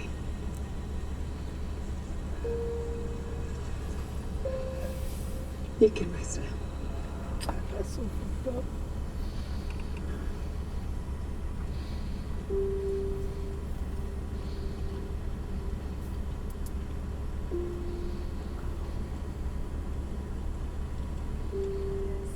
That's like what he like. First, she checked her agenda for Friday. Yes. You know, that was. Well, no, she didn't check her agenda. She asked Friday. Friday, like- Friday's the name of the internals inside of his suit. She was asking Friday what his vital signs were. And Friday was like critical. I don't know. Friday was critical. I don't know if I noticed this right or wrong. I could be wrong, but like in the beginning scene when Tony locked his helmet, he leaves a message saying, you know, I'm gonna be okay. Yeah. We're gonna be all right. And then like he says it to his dad like, "You're gonna be okay. We're gonna be okay." And then in the end, Pepper says it to him like, "We're gonna be okay." Like that's the message. Because that's what Tony gives a fuck about. He's doing it for them. Like he wants to make sure, and she's like, "No, we'll be okay." Cap says it in the beginning to the support group. The way Pepper handled it, you can tell she's been prepared for this. Like she knows this was gonna happen one day. Because she took it so like just the way she delivered that line. She was like, we're gonna be okay. Shouts out to Gwyneth Paltrow for that one, bro. Yeah, because that's in that moment. Like he doesn't. It's not like you're gonna be okay. You're gonna be. The only thing he needs to hear in that moment is we're gonna be okay. Yeah. And we're gonna be fine. Goddamn. That to leave in peace. That is why those two heroes those were their biggest moments. It's like even like I mean Cap's moment at the end is his moment, but his biggest moment is calling that rally cry for the fucking Avengers, leading them like he's supposed to, and then Tony's biggest moment is his ultimate sacrifice because you just think about how selfish he was. Even in Avengers 1, think about how selfish he was. Think about the guy that Tony is, and think about the sacrifice that he made. Because he was a billionaire, so he already had everything. Once he got the family, that was his everything finally, and like he gave that up. Let's not forget about like Black Widow though. She also sacrificed. Yeah, Black Widow. That's not her shout. I feel like a lot of hers. I'm like, I know she didn't get like a funeral and everything like him either. Like they're angry, Hulk threw a chair and whatever. But like, the funeral was the funeral scene was awesome too. I didn't notice Kobe Smulders by the way until you guys told me.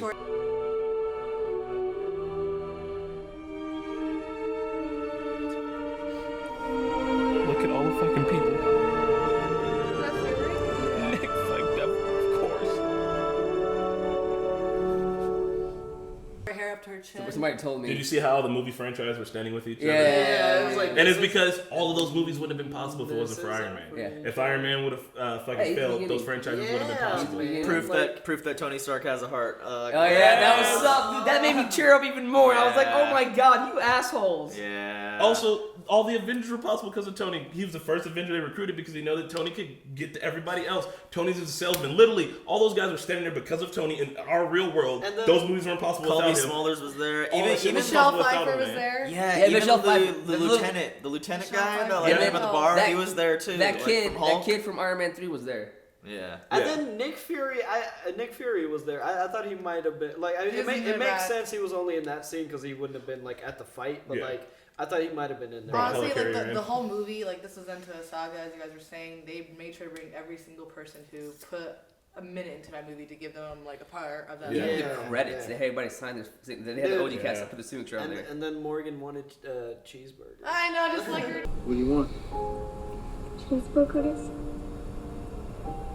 Just like Tony.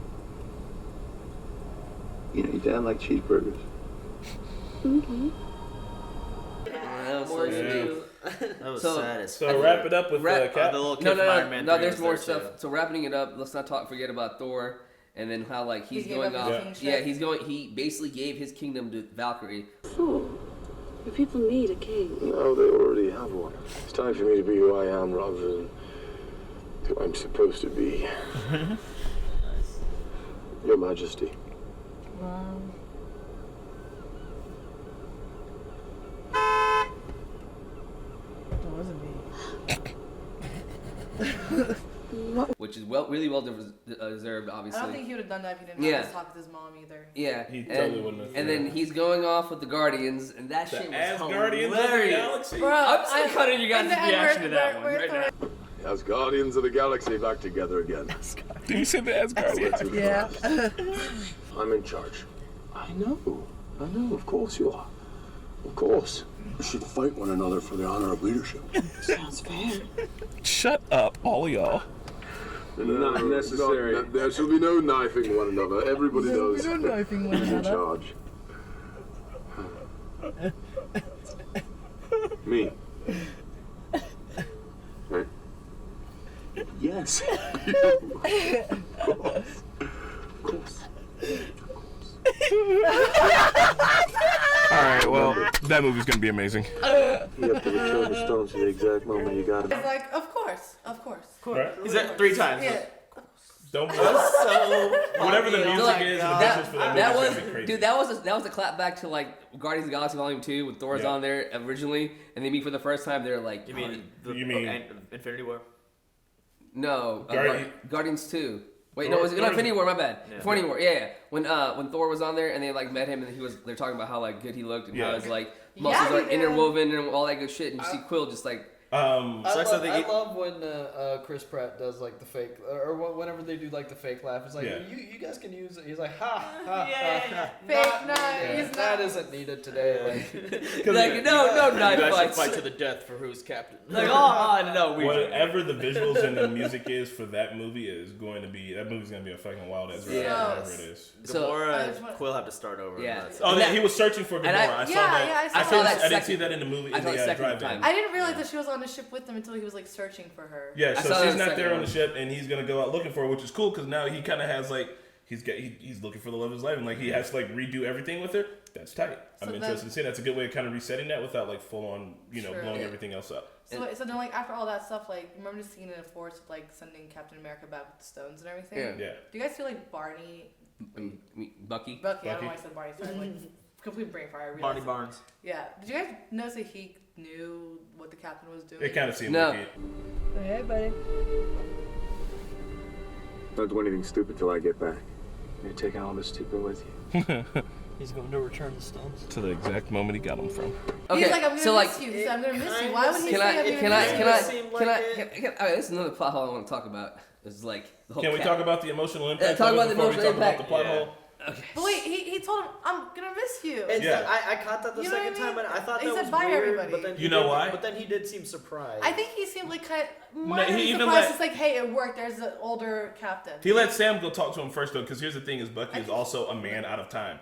Bucky probably wants to go back. They probably have had conversations about how they wish they could just go back to the point in time that they left. They were products of the 40s and 50s. They wanted to be back in that time, but they had reasons to be here now. So Bucky understands it. And I think Captain also told him before he left, like, hey, I'm I making feel this like for Sam. because Bucky and him are best friends, so they might have had a conversation. Yeah, and Sam was like, when they got there, Bucky was like, he go was ahead. like, hey, I'm probably because I think he was in he good. would have had a good goodbye with him prior to that. Because the only line was like when he was like, I'm gonna miss you. It was like, and that was like, what? Yeah. What? But he's And the thing too is that like some people are, because I know that in the comic books the Winter Soldier becomes Captain America. Oh, he's old. No. Go ahead. He did it. He did it. Oh, God. I would have done it too. He lived his fucking life finally. It's so fucking beautiful, bro. They are both saying bye. Cap? Oh my God! Hi, Sam. That is fucking amazing, dude. Maybe I'll try some of that life Tony was telling me to get. It was beautiful. And I'm happy for you. Truly. Thank you. Are you still strong? Oh, No fucking way. try it on. Oh my God. In the comic book, Sam is Cap for a minute. I thought it was Buck. I thought it was Buck. Both of them. They fucking surprised the shit out of us. He's the new Cap? For a while, but still right here in this universe, Winter Soldier has committed several crimes and atrocities. Probably not the best guy to be Captain America right now, or maybe the perfect guy to be Captain America if you think about it. But Disney Plus show is gonna have the Shield with the Winter Soldier and the Falcon. So I don't know how it works. I'm not even. I can try to think about it. Somebody who's smarter than me explain to me how Cap's ever to come back. Okay, this is my plot. This is my plot. I'll explain. Tony Stark, because Captain even his America, plot hole and doesn't make Black sense Widow. either. No, not the plot hole. Can I just do a little rundown? So okay. Well, first when I was watching the scene and he was like, "We got to return the stones, otherwise these other trippy timelines are going to open." And at that point, because I had expected Cap to die in the battle too. Like my prediction was they were both going to go, but the fact that he was still alive, I was like, oh, maybe this is the next few movies with Cap. Like maybe there's going to be some weird timelines that we've opened up this can of worms now, so maybe they're going to explore that.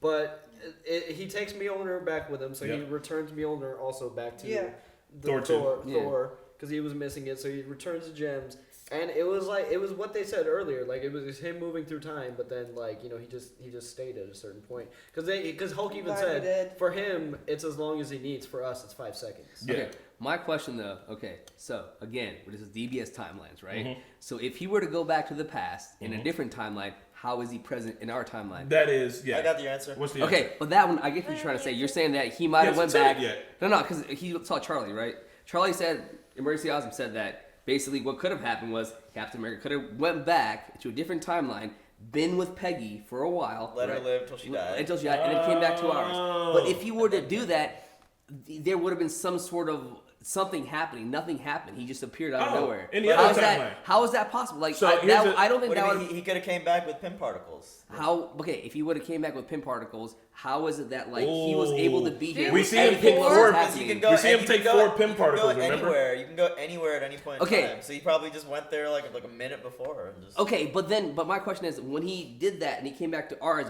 and he tried to come back to ours, it wouldn't be the same universe. Yeah, listen. This is what I Yeah, think. why not? This is what I'm thinking. I don't think it They would have were been the trying same to get universe at. because we changed things. Would have No, we taken- didn't. You can't change anything. Okay, so let me get this Would straight. have taken the air out of his sails if he would have just came back and been right there on the platform as And an then- old man. Let me finish. Yeah. Which would have explained that. I think that they maybe took a creative choice to put him over by the water so that they could have that conversation with Sam because it was more either cinematic or good for the storytelling. But if he would have showed up back up as an old man holding the shield right there on the platform, we wouldn't be having this conversation. It's a difference of him being 20 feet away than being right where he should have. And then my other thing is, so like they also made that whole like scene seem like Bucky kind of had an idea of what was happening because he kind of knew like that. So what are you saying that like he just all of a sudden saw him and went up there? Well, no, I think he just walked over there and said it. I think that just at some point at the funeral, because him and Bucky are best friends. Yeah. Like, so you. Like they didn't talk. But that happened like right so afterwards. you would think that like no, I know it We happened see right Hawkeye It might have happened a and- day and afterwards. Scarlet It's Witch like an talk by off-camera water. conversation. Like maybe he was talking with Bucky, be like, "Hey man, this is what I think. This is what I'm thinking about doing." Like when I go to return the It stones. doesn't. I How? don't. You That see- you makes see- no sense. This is too much of a have an off-camera conversation. You see, It doesn't- Hawkeye I'm and sorry. Scarlet So many Witch- things that probably happened. I'm sorry. I'm just. conversation. What I makes you just think they to were me having to me conversations at when the they same explain the time. timelines, I know what That's you're trying to crazy. say. That you know what I mean. He could have lived with Peggy, been in that timeline, and then come back to ours right away. But that still doesn't make any sense to me because I feel like there would have been like we would have known if he was there or something like that. Like I don't know at what time. Who did knows? he come back? In a different reality, maybe there were 2 Captain Americas the whole Yeah, entire time I'm until just trying Peggy to died figure and this came back. situation out because that's I a plot have hole. this question for you guys: Who cried? Me.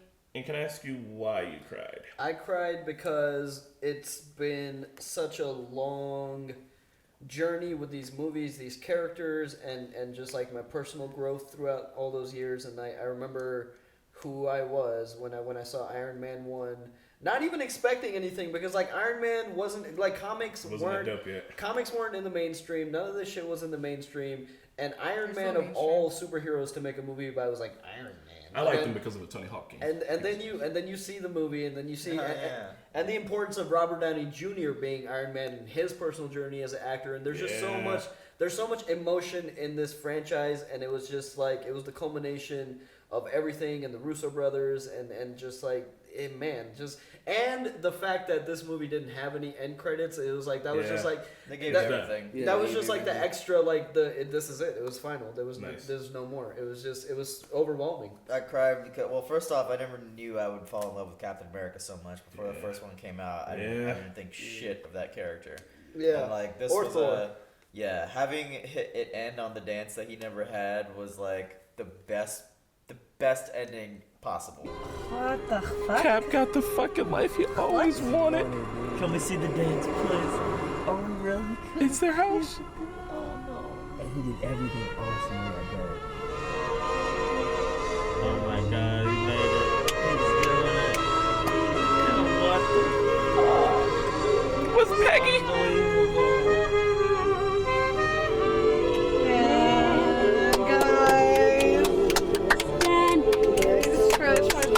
Like at the end of the first Captain America, he's like, and I had a dance to make. Like Yeah. that, it was Yeah. what a perfect thing to end it on. It was That's like what classy music. Fighting all his life, and he finally gets to sit down and chill. What about you, Naheed? Man, it was probably the same thing as Vicky was saying. It's just like again, we grew up with these people. I remember seeing Iron Man, the first one. I still have that Blu-ray, the very first one, and just like watching it and just being so amazed by it, and like having that movie come from that to this culmination. Watching fucking Avengers for the first time and going, wow, this is possible. We can have this many actors in a movie and it be this fucking good and not feel like cheap played or anything like that. It was so perfect, man. And it just again, like I grew up with this shit. This was my fucking my high school, my fucking college career. You know what I mean? Like all that shit. And it's just like coming to an end. And again, like I said earlier, like not being able to see fucking Tony Stark be Iron Man on the big screen, Robert Downey Jr. seeing that ever again, possibly not seeing Chris Evans play Captain America again. Hopefully not. I hope you he's know, done. I mean, I know it's done. Johansson. You know, Old and like Steve Rogers looks so cool, though. and then saying bye to Scarlett Johansson like that, because again, like that speech he said, this was what made it was just like a goodbye. You know what I mean? As emotional it was for them, it was emotional for me to like say goodbye. And I really appreciate the amount that all of these actors spent on delivering even just the smallest lines. Another favorite line of mine is when Chris Evans delivered. Like when we finally see the ring, and he was like, "You want to tell me about?" Or no. He was like, "I thought I'd go live some of that life Tony was talking about." And he was like, "How was it?" And you just see him like float off into the distance for a second. He was like, "It was beautiful," and it was just like just those two little words, but it was everything. I've been to a lot of funerals, so I'm like pretty used to dealing with loss. So like I don't really cry over that very much, but like the hopeful moments. Seeing like people essentially rise to become the best version of themselves they can be at, that shit chokes me up. Cause like in the old real world, most people die without getting to do every single thing they wanted to do or completing their character arcs. As Tony said, all death is untimely. And to see like in this movie, to see like the hope that there is that like any one person can truly like complete themselves, that shit makes me cry. Cause that shit is like.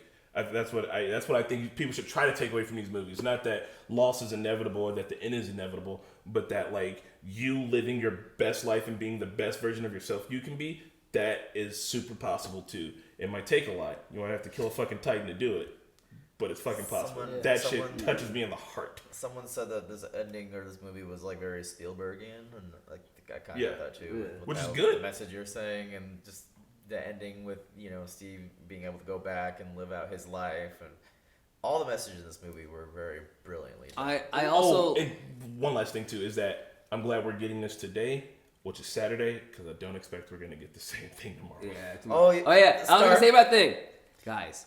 A Stark died before Sunday. Remember that. By the time you guys see this, hopefully no more Starks have died. By the time you guys see it. But okay, so even in the monologue at the end when Tony is like narrating after his death, he's like, not everybody gets a perfect ending, but there was another message about like I hope you replay this, and when you do, I hope it's in celebration. Like it was just good fucking writing, man. It's just really good. So apparently there was a little end credit thing. Like at the very, very end credits, it's just on the black screen, and you just hear like the three like gongs of when Tony Stark was building his first Iron Man suit from the cave. Nice. And you just hear like this is signifying like the end of Phase 3, the end of the saga, the guy who started it all. So my question to you guys before we like didn't say what did you guys cry and why? Did you bawl? Did you bawl and why? Twice. I don't know, man. As I always said, Iron Man was my favorite character. I remember exactly when I first saw Iron Man. It was in Jordan in my younger years, and I don't know. From that day on, I feel like I got into the more nerdier stuff, I guess, or comic book stuff. You didn't become a nerd until you joined us. Whatever. Anyway, I got interested more in that kind of like stuff, and then I started looking into DC and whatever. It was pretty cool. I cried. I'm just so sad to see his character die for such like an honorable thing, and he did it, man. Yeah. What about you, Marquette? Did you have an emotional outburst? Yeah, obviously. I think the most impactful for me was though, like Pepper and Stark saying goodbye to each other, and her just handling it the way she did, because she knows him and she knew what he needed to hear, even though it must have been hard for her to say it. She still did it for him because there was nothing else she could do. Yeah. And that was really sweet. And I don't know about like Captain America and the very end. I was more confused than anything, so I didn't really cry at that part. It was just like, I don't know. I had many questions about the way they did it. I was happy for him. He just chose to stay in that timeline. It threw me off a little bit. Like I enjoyed. He had the best ending. I enjoyed the storytelling and like I enjoyed the story itself, but I was asking myself questions and I couldn't stop. So there was a little. Just keep. Well, you still have a couple movies to go, right? Yeah. I mean, I saw. Yeah. To me, Yeah. I saw like he returned all his stones, and then he kept the one where like he saw Peggy at the end, and then he was like, return it, and he's like, oh, hey girl. Yeah. Hey, So girl. it was really good. I just want to give a big shout out to this movie for especially because I really appreciated this fact. The movie that it was the original Avengers crew that were in this movie, like the first one, and we said bye to them. That was really, really good. And I also want to say that I really appreciate this franchise for like making this nerd culture more accessible to like the masses. Yeah. For the longest time, it was like just us nerds being Nerd picked on and whatever for like enjoying these characters. And now like this has made history. Now like everybody I feel like has seen this movie. They enjoy these characters like from like every kind of person now enjoys these stuff because of this. That, I do want to say that I think Infinity War was better in standing on its own, as its own story. Because for me, like I could see a lot of fan service in this one, where like I sometimes was lost as a person who hasn't seen all the movies yet. So I do feel like Infinity War handled a little bit better to like being like Nahid said, being like. It was more, after it was listening more to of Emergency Awesome, he brought up the same thing. I He was think like, it was a people who traditional haven't beginning, seen- middle, end. This one was more like you need to know other movies. And like, I feel like this one had some really good like. It didn't feel like Lord of the Rings or some other movies that have like a billion endings at the end. Yeah, I feel like it flowed really well, more so than Infinity War. But I feel like Infinity War is just like a smidge better. They're both excellent. Really? But I don't know. It was so close. This one rewarded me for being top tier nerd, and that's why. I just think I have to say this was Avengers Assemble. There were some iconic scenes in this. I know people were saying. I know people were saying when they were going into Infinity Wars, like you need to know all your other movies. But like for this one, you actually absolutely need to know your other movies. And I think that Infinity Wars, cool that we had a group like this. Yeah, Infinity Wars, you can still watch it and still get it. Like I see what you're saying. It has a traditional beginning, middle, end, but this one you absolutely need to know.